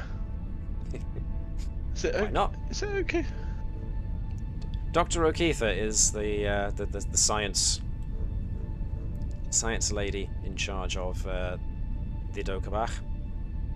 Oh, no, not to the Dr. O'Keefe. The Klingon on ours. I can't remember her name. Captain Hopkins, or no, her. Right, Dyneth. Yeah, Dyneth. Yes, it's a collaboration. The new Combs A would be a collaboration between Tavish and Dyneth. Because she's a Klingon weapons inventor. Yeah. Okay. She gets her redemption by being able to work on a brand new ship's weapon systems and divine and create them herself. That would be a nice redemption arc for her, actually, in her eyes. Yeah. Alright then. We have Captain Corbett, Commodore Mazda, and Captain Qe'Bach all set and ready to go. Nice. Good. I'm just going to post a few things in that case. So, the dealio, the battle plan, at least as far as someone has suggested, is that the Qe'Bach go in cloaked, so that it appears to all intents and purposes that only Starfleet has sent ships out, which sounds like a pretty intriguing idea. Any advances on that plan, or are we good for it? I was going to say, can we have them in a formation as well? Sure. What kind of formation were you thinking of? Probably the Venture and the Qe'Bach at the front, with the Thunderchild just a little bit behind. Okay.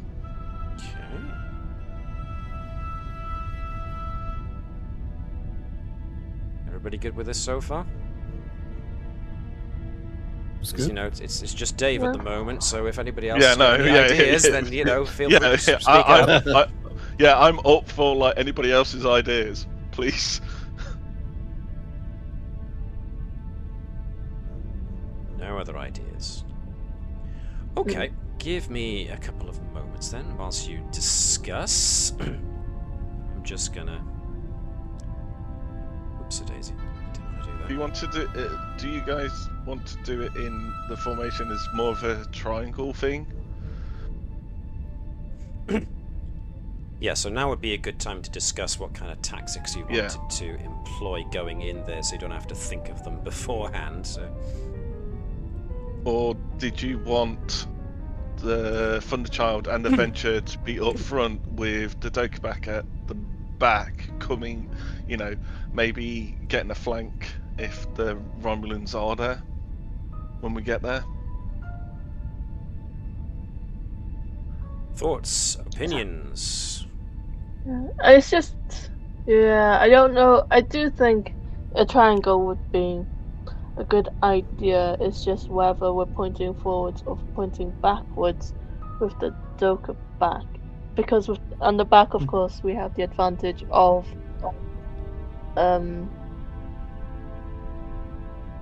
just another defensive layer. If someone attacks them, we can immediately shoot straight ahead. But if we're in front, we can also do a bit more scouting. Yeah, that was. I like the idea. I've kind of got see what you guys think of the fact that if the Romulans are there, that the Thunderchild and the Venture are at the front. Yeah, if they're being used as a kind of distraction, we can get the Qe'Bach either around the flank or around behind the Romulans, because for a guess they're not going to be. Hopefully, they're more concentrated on the fact that there's Federation ships there than, you know, than you know, a cloaked Klingon ship. But I do like the fact pattern with Liz's recommendations as far as tactics goes. Yeah. Anybody else, please? Let's make a sandwich. Okay. I mean, you always see ships side by side, never one on top of the other. So I think we buckle that trend.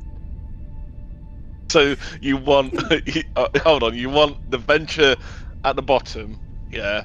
You want the Thunderchild in the middle, yeah, and the Qe'Bach on the top. No, the Qe'Bach in the middle. We're the Klingon sandwich. It's a Federation sandwich with the Klingon center. Yeah. I see. So, you know what? Let's go for a bit of madness, and I'm going to go. Yeah, let's do this. Let's do the Federation sandwich. A Federation sandwich. We have created a new tactical maneuver, folks. With the Klingon meat in the middle. Don't know what is gonna turn out, but okay. I mean, I know I suggested it, but nope, it's all very interesting. Okay. So, General Kargan and Admiral Sobek are interested to find out what you intend to do, so giving them the lowdown on what you intend. They remind you that, yes, the fleet is there not only to stop the Romulans getting their hands on whatever they can there, but also, yeah, to have a look at what's going on in the Candidate 3 system and see if maybe we can learn more about what's going on there. And Captain Sobek does hand all three captains a pad showing that recent long-range sensor readings of the Candidate 3 system have shown that it is displaying a large amount of gravitational instability in the area, more than it did before. and some unknown power readings are also unknown energy and power readings are going on in that system, which they haven't seen before. As such, they want you to be prepared for practically anything, because So we should go there. It should go in there very cautiously then. yeah, because you're not sure what kind of space turbulence you might be in for in that area. It was enough of a job last time the Combs was there, to be honest. And we're sending 2 massive ships in. You're sending 2 particularly hench ships in there in order to see what's going on. So, yes. Can we give the data from the Combs and how they got through to all 3 ships then? Yep, which of course will give the fleet a lot more detailed guided plot of how to get in there. Yeah, sure, that makes sense. It's good call, actually. It's alright. This is Dave speaking, not Tavish. That's fine. I don't have to act all crazy. Well, you kind of do. No, you don't. It's fine. Right. Okay. Any pre-mission preparations folks want to go through now? Refamiliarize yourself with your Klingon characters, which you haven't been for a while. Can I ask a question? Has Narendra Station got its own self-defense system on it? Yes. Yes, Okay. It's not without its own defenses, but it's a static location, so it will it'll suffer from the fact that it is a big static location. But yeah, the Klingons helped design the place, so it's not without its own defenses. Who is in charge of defending the Narendra Station? That would fall on General Kargan and Admiral Sobek. Okay. So the question would be, which one of them is going to take charge in this instant if the Romulans come to attack? I think we can agree that Sobek would be very aware that he's not got as much combat experience as someone like Kargan. Therefore, it would make sense to me that Sobek would defer to Kargan's knowledge in that regard.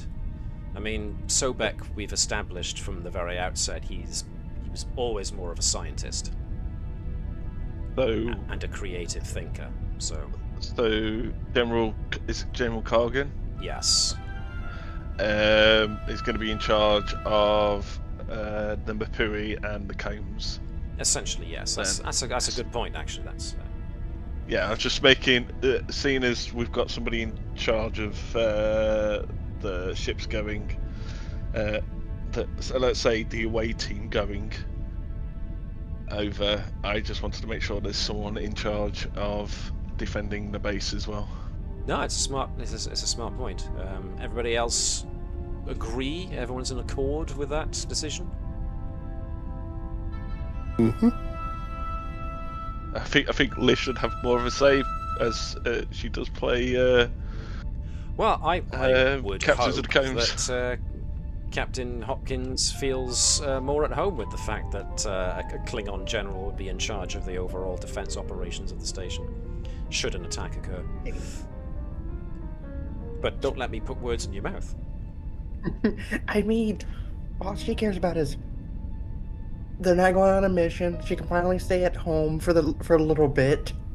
Granted, she probably has to stay on the ship, but she can relax. Oh, I see. So she's feeling a bit overworked. It's nice to just kick your heels up and just do a defensive patrol for a change. Pretty much, yeah. I suppose the Combs have been dealing with a lot lately, so yeah, that's fine. Yeah, no potential breaches, no potential plagues on her ship, hopefully no mutinies. Yeah, hopefully that's been and done. No possibility of pancakes roaming the ship, right? At the moment, not. In the future, however, that remains to be seen. Okay. We all good with this setup? Does anybody else have anything else they would like to add as either ideas or observations to this before we get to the meat of the matter? Nothing from me.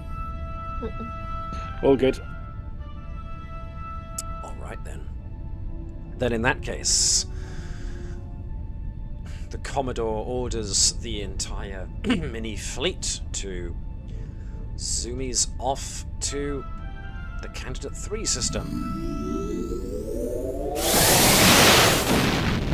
So, off we go. Let me change the ambience here. Candidate 3. So, what do you find when you get there?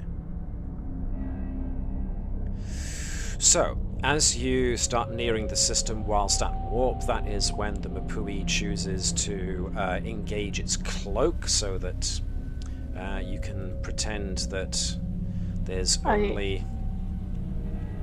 I truly see nothing. Darkness, my old friend. Yeah, same here. Yeah, I Nothing? see nothing. See Yeah, nothing? it came up. I'm We on. haven't got tokens on. If I deselect, Ooh, pretty. So, this is the Candidate 3 system, just as before, with the Candidate 3 planet. And just as before, it is replete with strange anomalies, mostly gravitational anomalies, a couple of other strange energy readings which make the place an interesting time to visit. Nevertheless, you are visiting this in a different capacity this time, as you are coming in with one ship cloaked, two ships going in. I'm assuming the Venture and the Thunderchild are going in with shields up.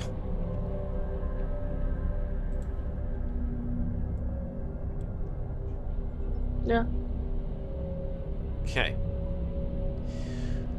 So, the Qe'Bach, however, chooses to go in cloaked, and therefore its shields are down to give anybody skulking about the system the impression that there's only two ships. So, when the fleet arrives in system and breaks that is when all three ships start to get alert klaxons sounding. And there is now a rumble on your ship as the red alert klaxons sound, and the Qe'Bach, at least, the main computer recommends coming out of cloak and raising shields because the sensors have detected massive swirls of gravimetric and tetronic disturbances rippling outwards, and you're about to be struck by one. You have but seconds to decide. So, Captain Qe'Bach, what is your decision? What are your orders, Captain? Oh no. Shields up and drop cloak, or Yes, stay feel cloaked? my pain, Connie. Feel Where's- the pain of being Where's captain. the decision here? What do you value Okay. more? We, for the benefit of Bonnet, we are going to ride the wave. We don't want to just pop in and immediately blow our cover. I have trust. All right, it's And- all hands brace for impact then. Okie dokie. Yeah. In which Captain, are you giving me more work? It's not easy being the captain now, is it, Connie? I think Not you've the been old slacking gloating. enough. 1, 2, 3, 4. Okay, this is a. Alright, so this wave hits you in a certain fashion. Okay. Devastating means that. Okay. This is also a. Okay. And finally, the weapon does what? Okay. So, I got a result of... oops, a daisy. 1, 2, 3, 4... 4? No, pardon me. 1, 2, 3, 4, 5, 6... No, it was just 4. Alright, good news, bad news situation. So that gravimetric and tetryon wave strikes into the ships, and the Venture loses 4 to its shields. The Thunderchild loses 4 to its shields. The Qe'Bach, unfortunately, has its shields down, and though its resistance is through the roof, it doesn't stop you taking 4 ship breaches. This was a big, hard hit. Can I ask a question? How Sure. big is our ship? You What have a size? scale 5 ship. So one more, and the Qe'Bach is gone. Yep. yeah. Lieutenant Shalala, get our shields back up.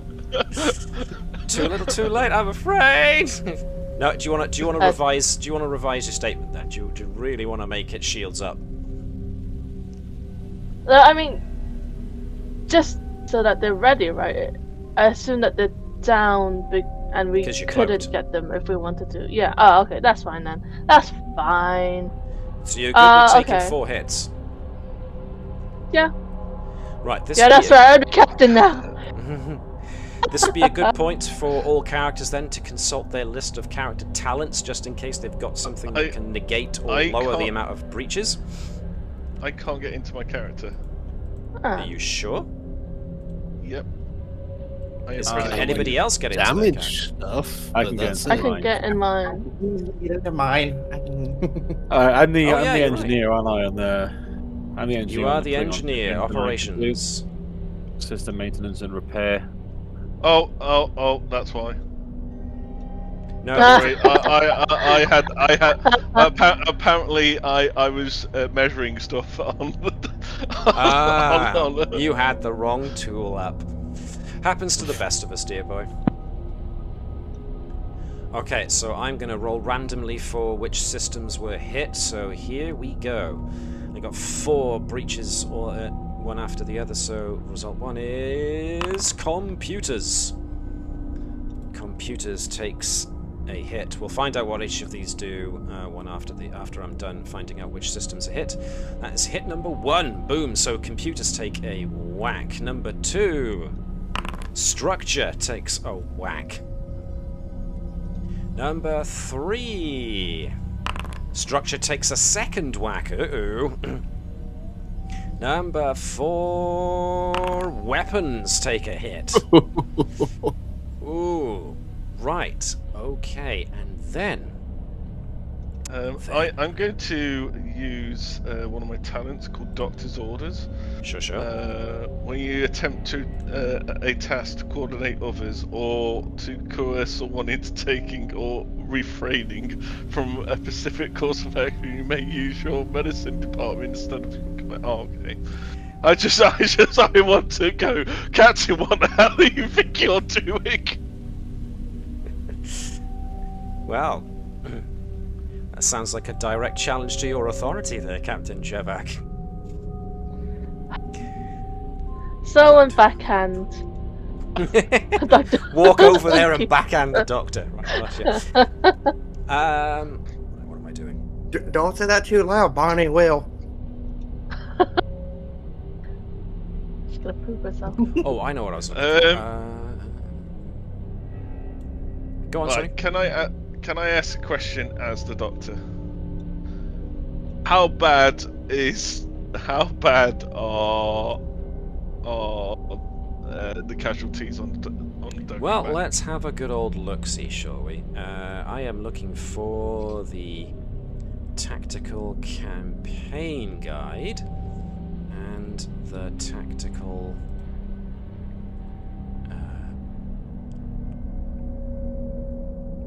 there was an additional set of forms that I can use, the reference guide. So I'm just going to have a quick old look-de-look to see if they put some of that extra stuff in there. Wartime rolls, weapons, damage. Because there certainly used to be a thing where, with damage to specific systems, in first edition rules, there were a bit where you would find out if a random crew member gets hit with an exploding console, or if a named NPC gets hit, or a named member of the crew gets hit with stuff. So let us see if I can find that as an additional. Not so much. So I am going to consult. So let me see the nature of the breach. Let's do that first. So we had one breach on computers. So I'm going to roll for that, see what the nature of that breach is. 17 is offline. Oh dear, your main computers are offline. How? Damage report. Oh, look, I'm.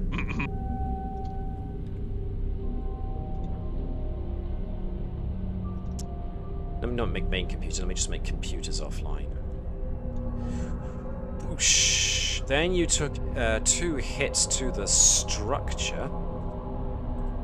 Let's see what that did to you. Just a 6. A 6 is structural integrity. A system of force fields that run through the ship's superstructure reinforces it against the stresses of spaceflight. If damaged, the ship may suffer greater damage as the hull collapses. Possible effect may be to reduce or remove the ship's resistance. That was the first one. So structure integrity is hit, but what happens with the second structural hit? 10, hull breach. Right, so there's going to be a hull breach. Let's see what deck it's on. Actually, I don't have a deck plan for a Vulture-class attack cruiser, do I?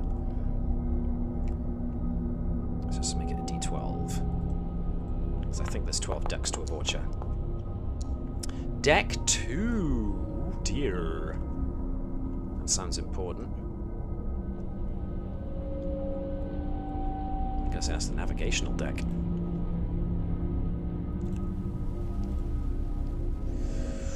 Ooh, right, so we've got structural fields active on deck 2, and then we also had, what was it? Actual hull breach on another deck. Yikes. I'm gonna roll a d12 for this again, just to see what... It's deck 3, so the upper decks take quite a hit on this. Yikes. Dear, oh dear, oh dear. Hull breach means that a section of the ship's hull has been pierced, exposing it to the interior of hard vacuum, exposing the interior to hard vacuum, potentially resulting in crew casualties. Normally, doors will seal and force fields will be erected, but severe damage can compromise these systems, and we've just seen that structural integrity did compromise it. Ooh, dear. Now, one last roll to see what the damage to your weapon systems is. 17. Torpedo beam, the tractor beam, pardon me, has been affected, so that's actually not bad. Could have been a lot worse. Sorry.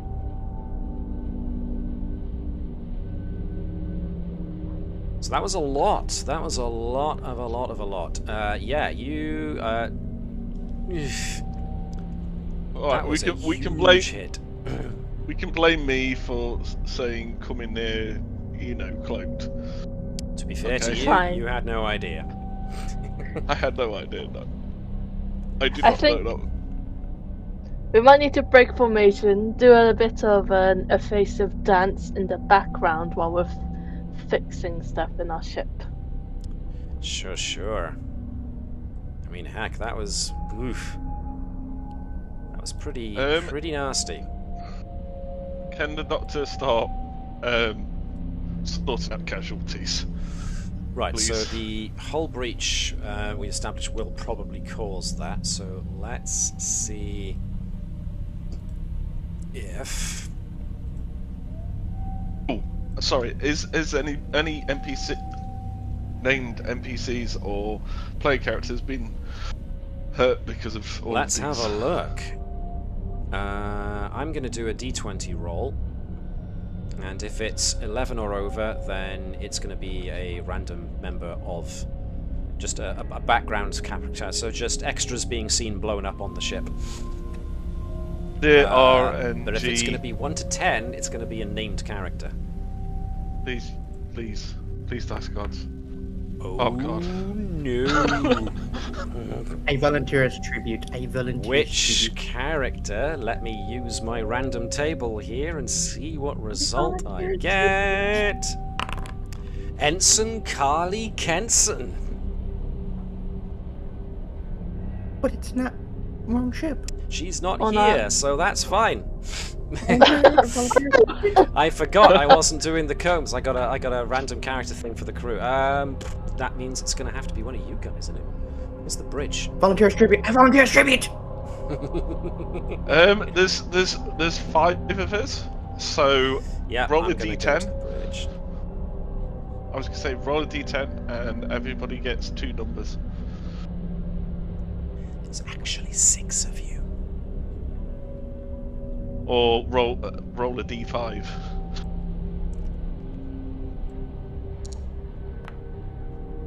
What was that? That was a 4. Commander Qe'Bach. Mark! Damn it. It's been funny to have the pilot be damaged. Right, so what I'm going to do... The Qe'Bach Bridge... So that's the Candidate 3 system. Where's the Qe'Bach Bridge? Here's the Qe'Bach Bridge. Let me activate this. So, we are going to need some damage. So I'm just going to cross off a few things here. So, main computer went kablooey. So we're probably looking at a couple of things going bang. So we're talking that thing going up, and if our tactical officer got caught in that, then that means the tactical officer's console has gone bang as well. And there are numerous other structural related problems now across the Qe'Bach. So on the bridge, yes, chaos, alarms, flashing lights. Commander Qe'Bach. Oh no, we're gonna have to change the bulbs again.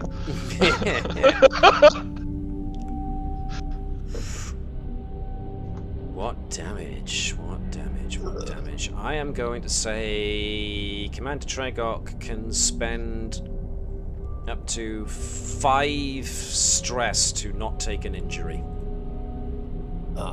Easy. So he 2, just 3, 4, narrowly 5. avoids getting caught in the explosion by just being essentially tough and got good reflexes. But, yeah, woof. Do we have to fling ourselves around If you want to do the Star Trek shake, then by all means do the Star Trek shake. Fall over my seat. The idea that it's just his character that falls. The Doctor just flung himself out of his console, and the others are like, "What are you doing?" Commander, who gave you permission to fall down? Oh dear. 10 to Jokog. I've got that image in my head. That everybody just standing, just sitting there, just looking around, watching the Doctor just go. Ah, dear me. Okay. So,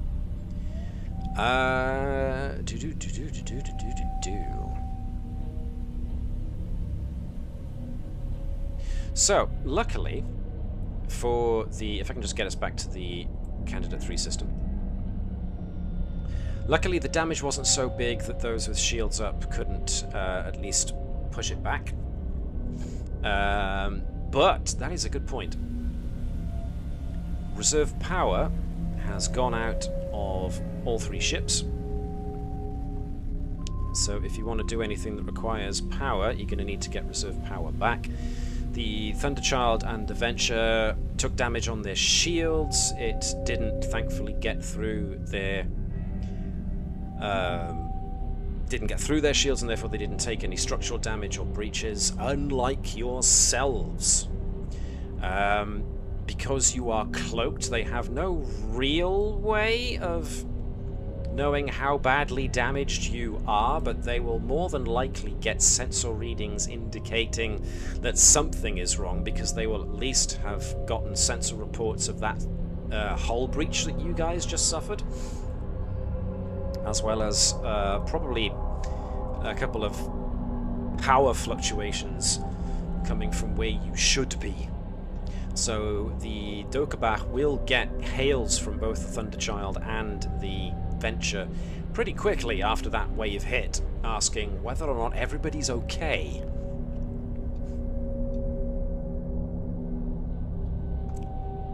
It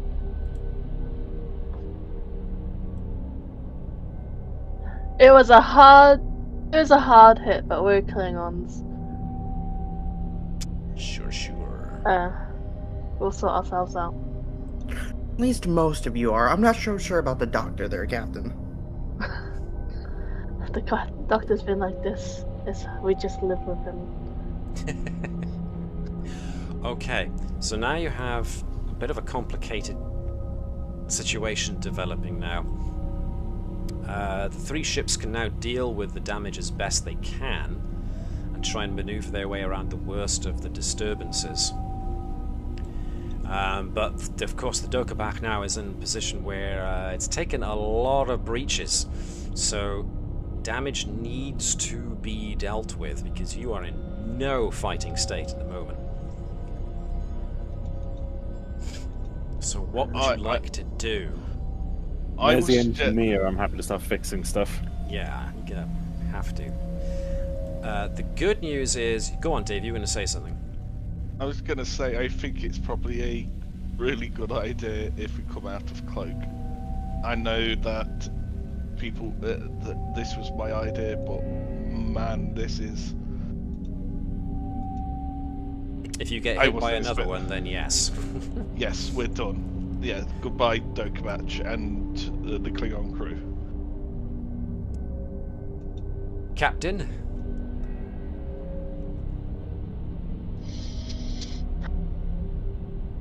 I think, if we can, I would like to stay in cloak while I can. Is there possibility of getting out of range of these waves? You don't think so, because it emitted from somewhere within system, and it essentially it affected the entire system. There's evidence on sensors that suggests that even the planet below took some damage from that shockwave. There was there was not much of an early warning.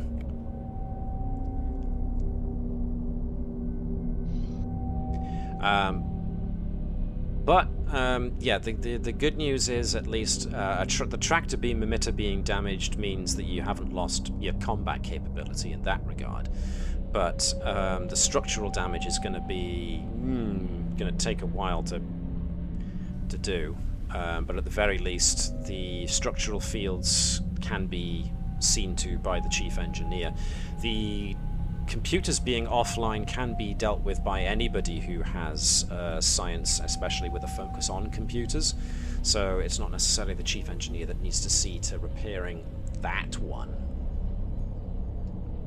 Okay, is it possible then, if we get some power back, can we, if we turn shields back on, we just mask our signature as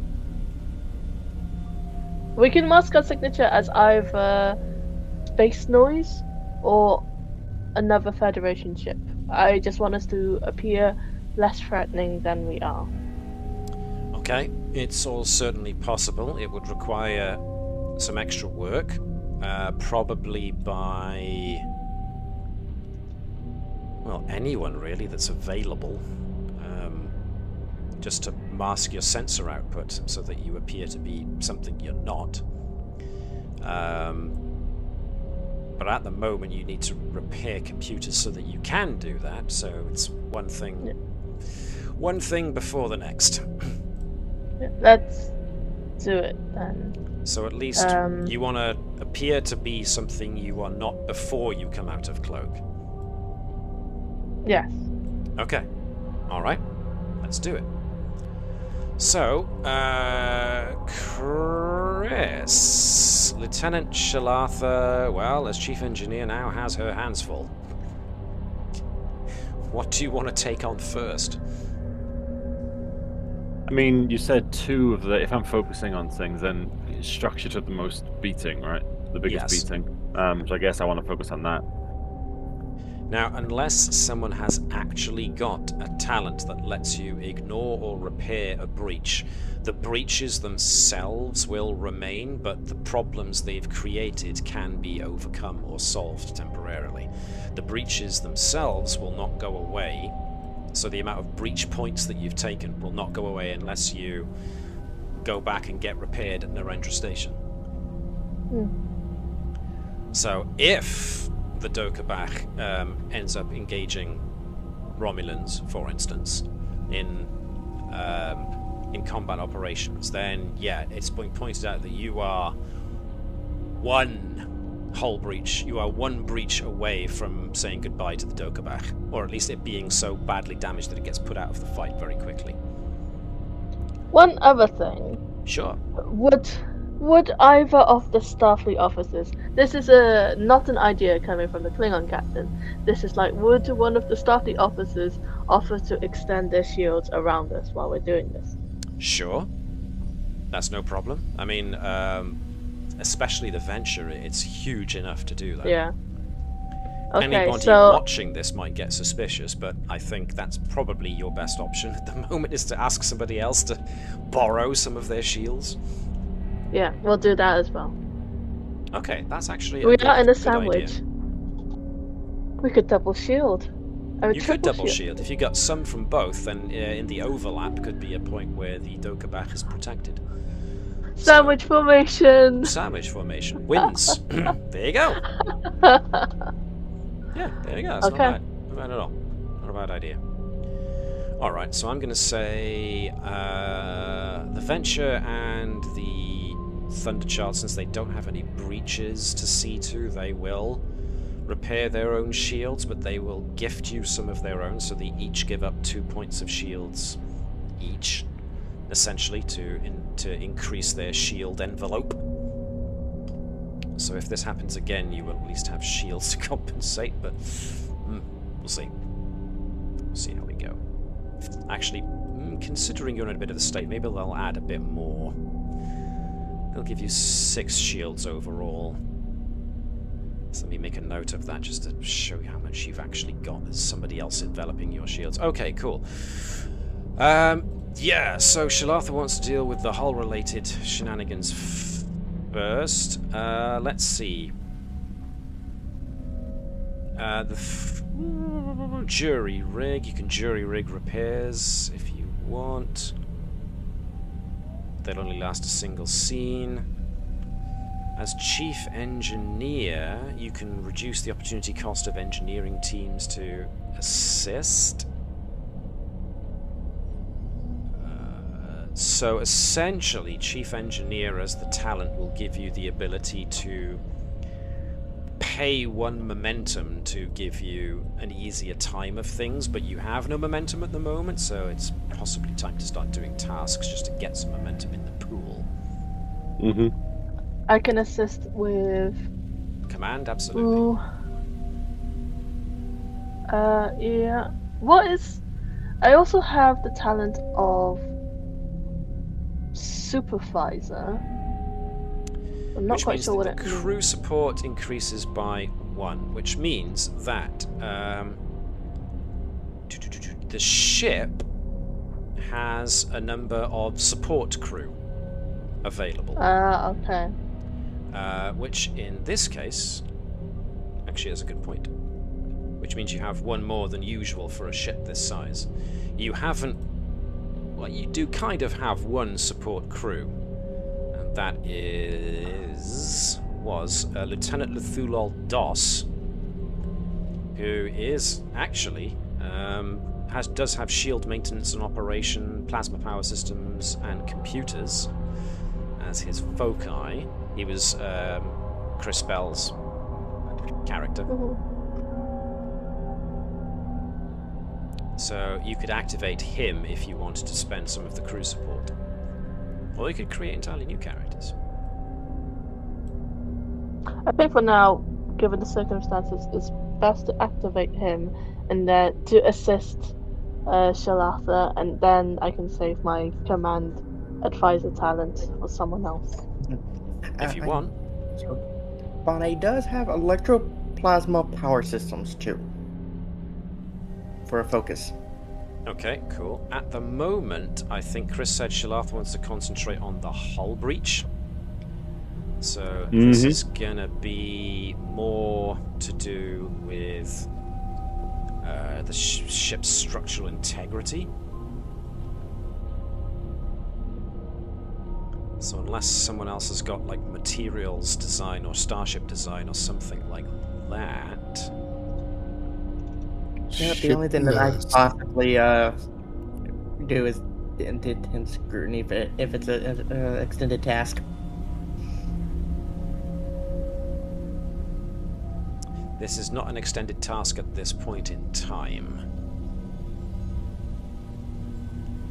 To the surprise of no one, the tactical officer has a very strict, very narrow scope. Although he does have mechanical engineering as a focus. And ship system maintenance, so maybe he might be good on the assisting the hull breach. But at the moment, he's probably being seen to by the doctor. He's busy bleeding. So, if you're activating Lethulol Doss, then let's take 1 off of your crew support, and we can have... I mean, Liz, if you fancy being Lethulol Doss... He's assisting engineering. He's pretty good at engineering, actually, as operations manager, so that's not bad. Let's go with... Let's go with control and engineering from both of these guys. Obviously, Shalatha is rolling 2 dice, Doss is assisting with 1, and we're trying to see... let's make it a difficult... Did your ship have rugged design? It does not. Okay, so it's a little more complicated. This is going to be difficulty 3 to repair. Can I use the focus in system maintenance and repair? Yeah, absolutely. I would insist upon it if you didn't. Thank you.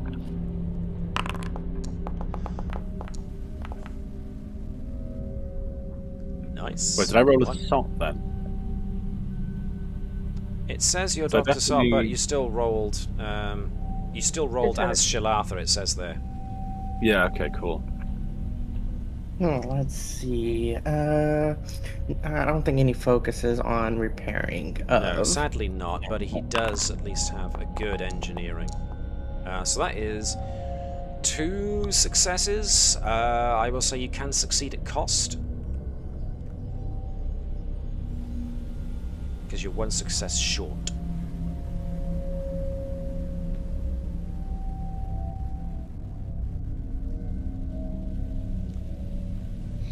What do you think? I think succeed at cost. It's Don't a know breach. what else we have Yeah, to works lose. for me. I'm gonna add 1 to my threat pool there. For use later. Okay, so it takes a lot longer than you'd like. The hull breach was a lot more serious, especially because you essentially took 2 thwacks to the hull all at once. So the the breach containment systems that usually get into operation, so the force fields and the lowering blast doors, their system was hit first, which meant that when you did get a proper hull breach, they were less quick to shut off the breach, seal off the breach itself, which means people got injured and the ship's structural integrity suffered as a result. So there was a lot more work involved. But you have managed to get repair crews there with assistance from your operations manager, and have at least dealt with sealing the hull breach on deck 3, but the structural integrity fields are still going to need looking at, and you are still without reserve power. So if somebody else, while this is going on, wants to attempt trying to get reserve power back, that would be essentially an operations, but anybody can take over a slot for somebody else. It doesn't necessarily have to be the operations manager that can regain power. Somebody else can jump onto their console and try and do it. So if somebody wants to try and get reserve power back, you can do control and engineering at difficulty 1. So if anyone else fancies a go at that, while the chief engineer and the ops officer are busy repairing the hull breach. I can try and do that, because my engineering apparently is a 4. So that's not bad. So... Because what would it be? stuff like weapon systems and stuff that needs power, like the computers, are not going to come back on unless reserve power is put back on. I don't think I've got any focuses for this. Yeah, yours is mostly science and medical based, so I'm not surprised. I will assist using command. That's sensible. And Is the it- advisor talent. Is it Yep. reason and engineering, or daring and engineering? This is control and engineering to regain power. Okey-dokey. And I am presence and command, right? Yes, so you are presence in command to assist. So Dr. Akitha essentially jumps onto the ops console to do this. That is 4 successes. That is really, really good. So you got 3 over and above what was needed there. So you get momentum in the pool, and the ship gets reserve power back. So you can actually do stuff that requires power now. So that's something else. Groovy. This will allow somebody to try and get computers online.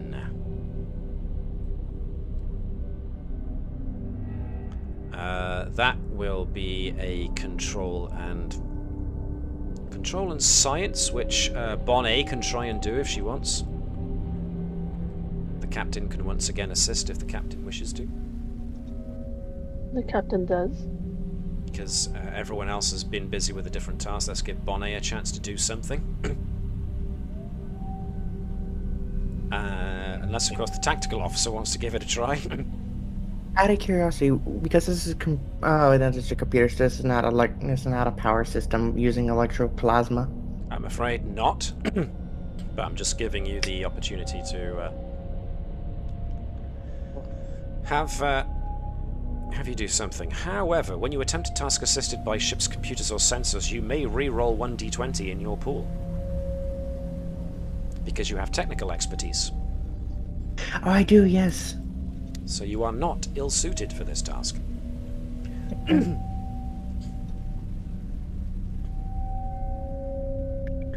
will assist again. Yep. The captain being very helpful. Whoa! Oh yeah! So, Bonnet was the right person for that job, and I've just realised that that is the wrong icon for Bonnet. This did give me a new, better one, so let's use that instead. That was a lot! It was a lot. 4 successes. You needed 3, so you got 1 back. Nice job. computers are now back online, which means all things that require computers, such as, I don't know, helm sensors, targeting systems. Well, targeting systems need sensors. Engine regulation, all that important stuff now has computers back online to help deal with all of that stuff. So, things that still need repair are the structural integrity fields and the tractor beam emitter. But you've spent a good deal of time repairing the hull breach and getting the computers back online, and and getting the power back. So that's a good couple of hours that have now been spent doing that, which means that the fleet, your little fleet, has been stationary for a good deal of time now. Do you still want to try and see to the other damage, or are you going to leave I think it for we now? should. Yeah. We don't know what we're going to encounter, so repair up, make sure Okay. shields are up. Repair. Plus, if we want to do the sensor masking, we're gonna need stuff like power. Yes. Okay. Yeah. So the good news is you've got power back and the computers, which means if you want to do the sensor masking, now you can. If you're going to spend time doing the sensor masking, then this does give the chief engineer time to see to another task to repair. The only benefit I can Yeah. see about us coming under cloak is if the Romulans probably did the same thing, which they probably did. They're also suffering. That's a good point. You don't know that Romulans aren't having similar troubles. Can Dr. Kiefer take doing the sensor stuff, as she has sensor operations as a focus? That's a good idea. Do you want any help from anybody? I mean, again, the captain can assist, like the captain always can. Yeah, I don't mind the captain helping. Yeah. Another good opportunity to get more momentum in the pool. So this is a difficulty 2 task, because you are trying to mask your energy output by sending fake sensor readings out to make yourself appear to be something you are not. You've got the advantage of being very close to a pair of Federation Starfleet ships, and therefore you've got active examples of the kind of power readings to put out to make your warp signature look as if you are a Federation ship. So rather than it being a really difficult one, I'm just going to make it difficulty 2. So this is going to be reason and science from the chief science officer here, I think. And I'll Using the focus. Oh my. Whew. Yeah, bang on the money. Okay. Go on. I do have a question. Like, no offense to the Starfleet people, but what are they doing in this? Are they actually doing any science to predict these waves coming at us and then giving us that information, or are they just sitting pretty? That's a good question. Let's say they are indeed trying to scan for finding an easier way through the interference and the tachyon and gravitational eddies. After the beating that you took, they are now looking to be extra careful. So the Venture especially has been spending its time trying to see if there's a pattern to the chaos that's going on in the system at the moment. So they think they've managed to find a way to thread all 3 ships through towards the Candidate 3 planet. But they are also reporting back that the eddies and the strength of the distortions going on in the system are such that they're proving very difficult to anticipate, but they can at least formulate a way of getting an early warning. So Captain Corbett is very keen to have you guys do what your plan is to do, which is to mask your sensor output so that you can get your shields up. Because he very much doesn't want to see the Qe'Bach, who he thinks is possibly one of their, another one of their stronger battleships, get taken out so early without there even being a fight. So, and Commodore Mazda agrees. So, by all means, you now have the means by which to do that, so you can now drop your cloak and bring up your shields so that you have all your shields up. And because your reserve power is back, you can definitely do that easily enough. Were the engineering crew going to work on anything whilst all this was going on?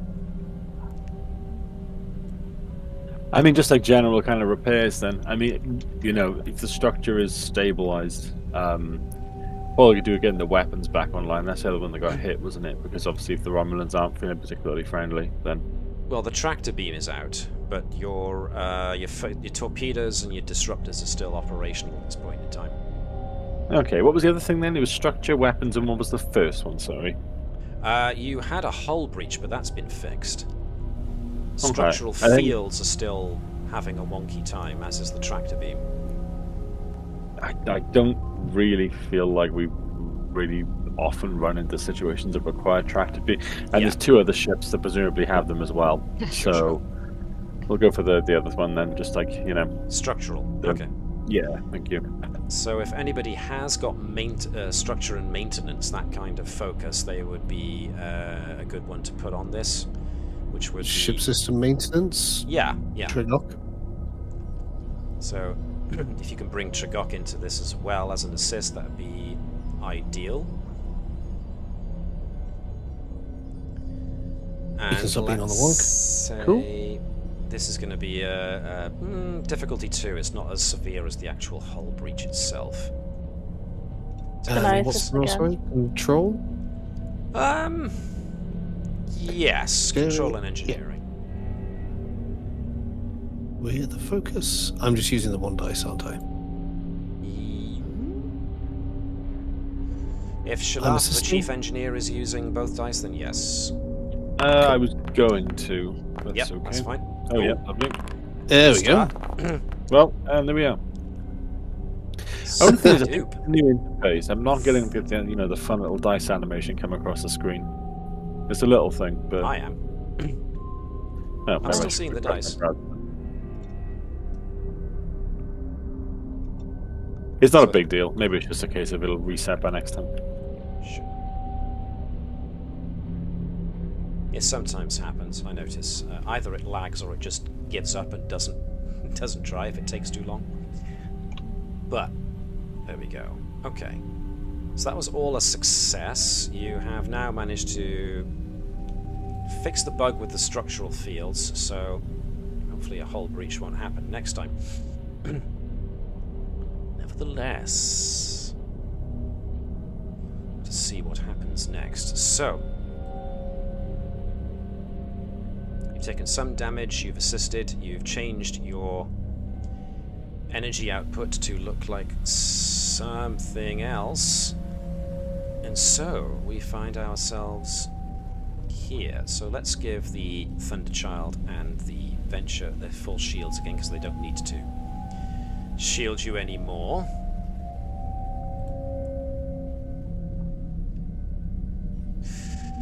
So as you work to recover from the initial burst of damage, you sense something otherworldly in your mind, all of you. In a moment of pure silence, you hear a voice. It's the alien from the Tilikal ruins, Assessor Tredic.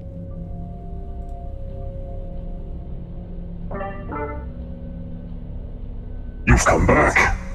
Please, I need you to help protect them all.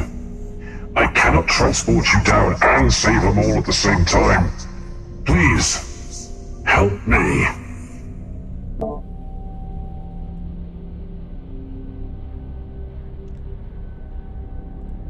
Everyone in all 3 ships received that message. Hopefully you all heard it too. Coming from the planet, telepathically inserted into each of your brains.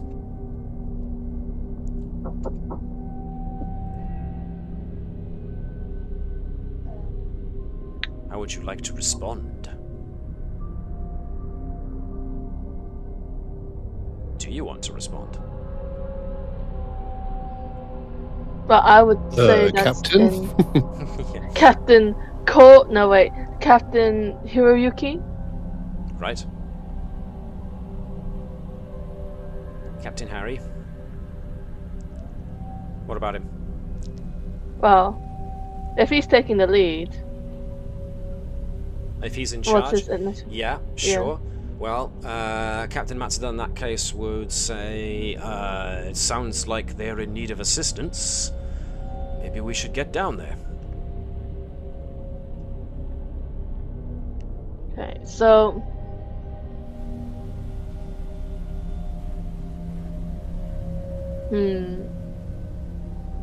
Corbett I can have is my on board personal with that shuttle idea. ready to go when you're ready.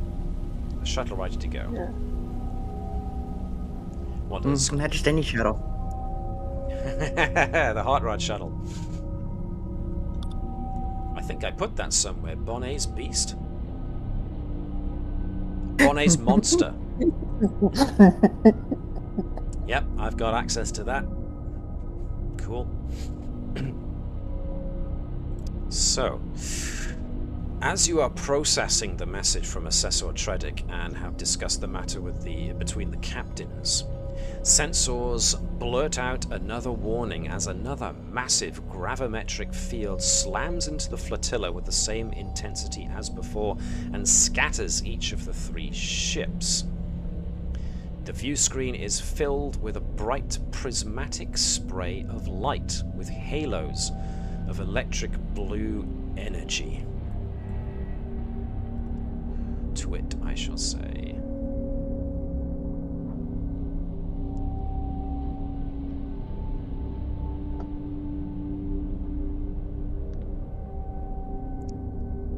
Now, contrary to what this map may show you, the anomaly is not right on top of you. This is like in space distance, kind of here. So, the view screen is filled with prismatic light, halos of electric blue energy, and then space itself unfolds in a kaleidoscopic display. A massive planet emerges through the unfolding passage and is pulled into orbit around the system's 3rd planet. So, out of the sensors go nuts on all 3 ships as this planet just emerges from a massive hole in space.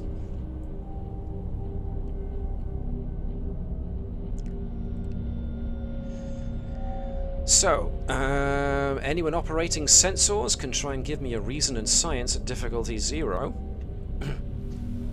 Okay.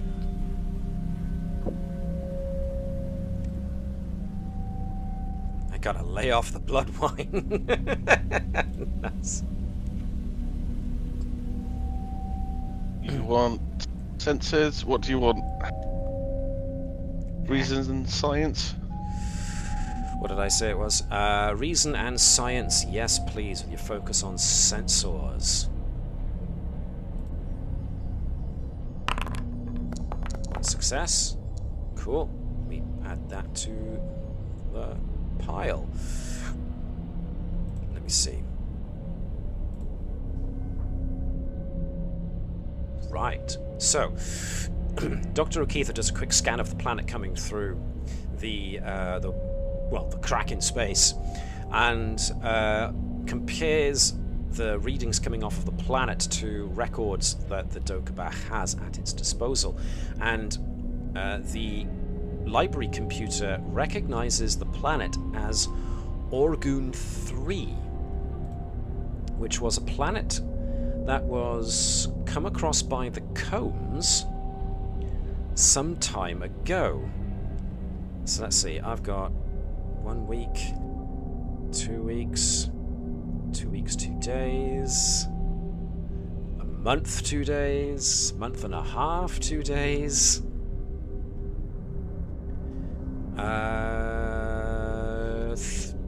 2 months, 1 week, 3 days ago, the Combs investigated a civilian science vessel going missing. They found a pre-warp civilization on a planet that's about to be destroyed, but the members of the civilian science vessel had, well, the Prime Directive apparently didn't apply to them, so they made contact with the pre-warp civilization, telling them that they needed to get their asses off this planet as quick as possible before it broke apart. And that was when the Combs was called down to try and resolve the situation, which wasn't easy because the Combs guys found that, you know, the Prime Directive has been broken here, folks, but now you don't have much of a choice except to decide whether or not we want to actually help these people or not. Does anyone Klingons don't remember what adhere you to it? decided? I do not. Right. As far as I'm able to recall, you eventually decided to relocate the people from Orgoon 3 onto its neighbour, Orgoon 4, I think, or was it 2? I'm going to say 4, which was another pre-warp civilization, and they were a lot more savage, a lot more barbarous. So you decided to relocate the people from Orgoon 3 onto an out-of-the-way part of the second planet, so hopefully they stay away from the more primitive inhabitants of the planet for a time. So it was the best you could do at the time, you thought, and it's just as well you did get people off the planet, because apparently now that planet has been moved through space and is now here in the Candidate 3 system. And its orbit is taking it out of that massive hole in space and is being drawn by the gravity field of the other planet in the system. Which means that this new planet is going to collide with the Candidate 3 planet upon which Assessor Tredick has asked for help.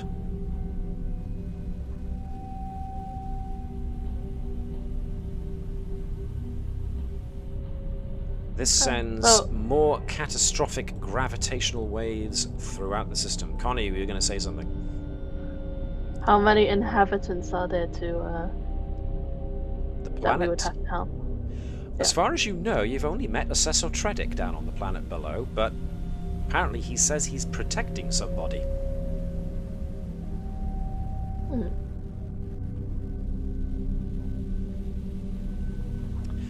Can I Klingons also... are going to show how to save people, because Klingons don't really care about the first. Was it the Pro Directive? That's a good point. Can I have whoever's on sensors give me reason and science? But I would like Mark. You haven't rolled in a bit. Can I get you to be the Qe'Bach to assist Dr. O'Keefe? Can I get reason and science from O'Keefe, assisted by the ship's sensors and science, please?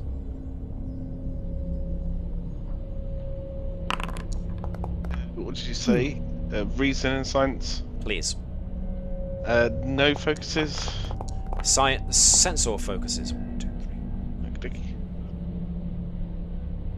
1 or 2 dice? 2 dice from you, 1 from the ship. The ship got 1 success. Dr. O'Keefe got 1 success. You needed a difficulty of 0, so you succeeded. None of that goes into the pool because you've got maximum. But the planet appearing out of nowhere is causing massive gravitational waves to slam through the system, which does impact into the 3 ships in the flotilla. I got 5, which means that the Venture loses 5 off of shields, the Qe'Bach loses 5 off of shields, and the Thunderchild loses 5 off of shields. But thankfully you had your shields up this time, as everyone can give me the Star Trek shake. But more importantly, Dr. O'Keefe, looking at sensors, finds that gravitational tetraionic wave that spread out had a certain frequency range to it that seems to have disrupted the cloaking devices of 4 Romulan warbirds that have come into the system that were apparently hiding and now have had to reveal themselves. And it looks like they are making a move towards the planet. The planet which, Connie. as far as you know, has only one person on it, but has technology that the Romulans are more than likely after.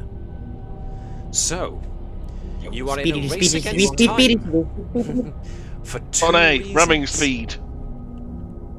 You're in a race against time for two reasons. Now, there is getting there before the Romulans do, so that means potentially engaging the Romulans to stop them from getting there.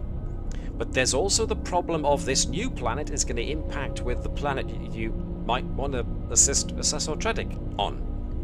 There are 3 ships and 2/3 problems. We should have brought more ships. Coulda, woulda, shoulda, didn't. Can I ask a question, actually? Yes. Before we kind of end it. How long would it take the Mabui? Is it Mabui? The Mapui? Sure. Luckily. Mabui and the cones to get here? Hours. Okay. It took you around 7 hours to get here. That planet will hit Organ 3 will hit Candidate 3 in 3 hours. The Romulans I'm sorry. will get there in about 2.5. I'm sorry it's taken me so long to get this this spore drive sorted out, guys. Well, yes, Dave, you should have worked harder. Yeah. It's all your fault. Oh no, everything's my fault today. Okay. Now, yes, go ahead. I'm thinking at this rate, before I forget next time, I think all 3 ships will advance towards the planet. Our Klingon ship, because we also have the element of surprise, we are going to attack the shield emitters on the Romulan ships so that they can't defend themselves against Okay. any more gravimetric fields, and then we can focus on saving the people on the planet. Okay. I do have a question. Sure. Do the Romulans have their shields up or down? Up. Damn. Alright, so the Qe'Bach is going to go full steam ahead towards the Romulans. Okay. In that case, Captain Corbett volunteers the venture, saying that he and his crew are going to try and use their bigger size and their bigger amount of shield emitters. They are going to try and absorb and redirect as much as of the incoming gravimetric and tetraionic energy coming at the planet, and try and disperse it as much as they can in order to give anyone who lands on the planet extra time. And it makes sense that the Thunderchild goes for the planet so that they can send their fleets of shuttles down onto the planet to try and A, see what Assessor Tredic wants, and B, try and salvage what they can find down there before the whole planet gets destroyed. So, Hold on. Does that mean the Qe'Bach versus 4 Romulan? potentially, yes.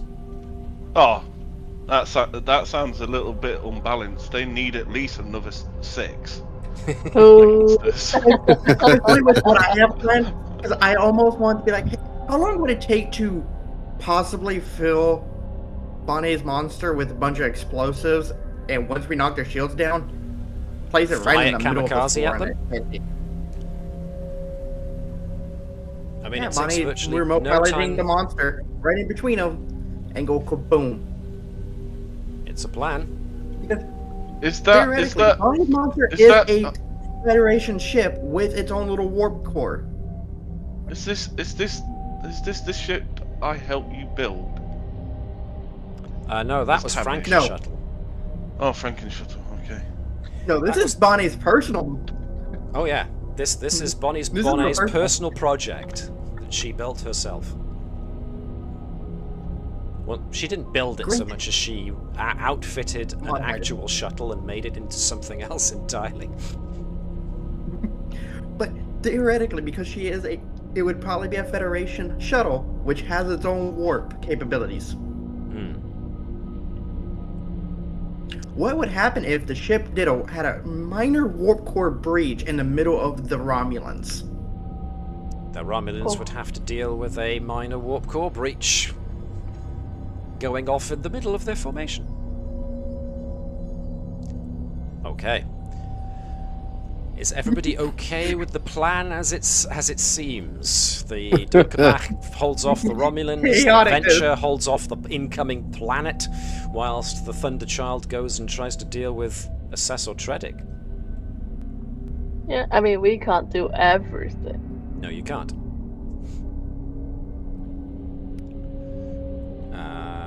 That's a good point, actually. I did roll, what was it, 5?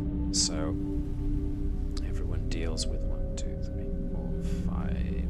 So the Romulans would have taken that buffeting as well, so they all start with 5 less shields than they otherwise would have.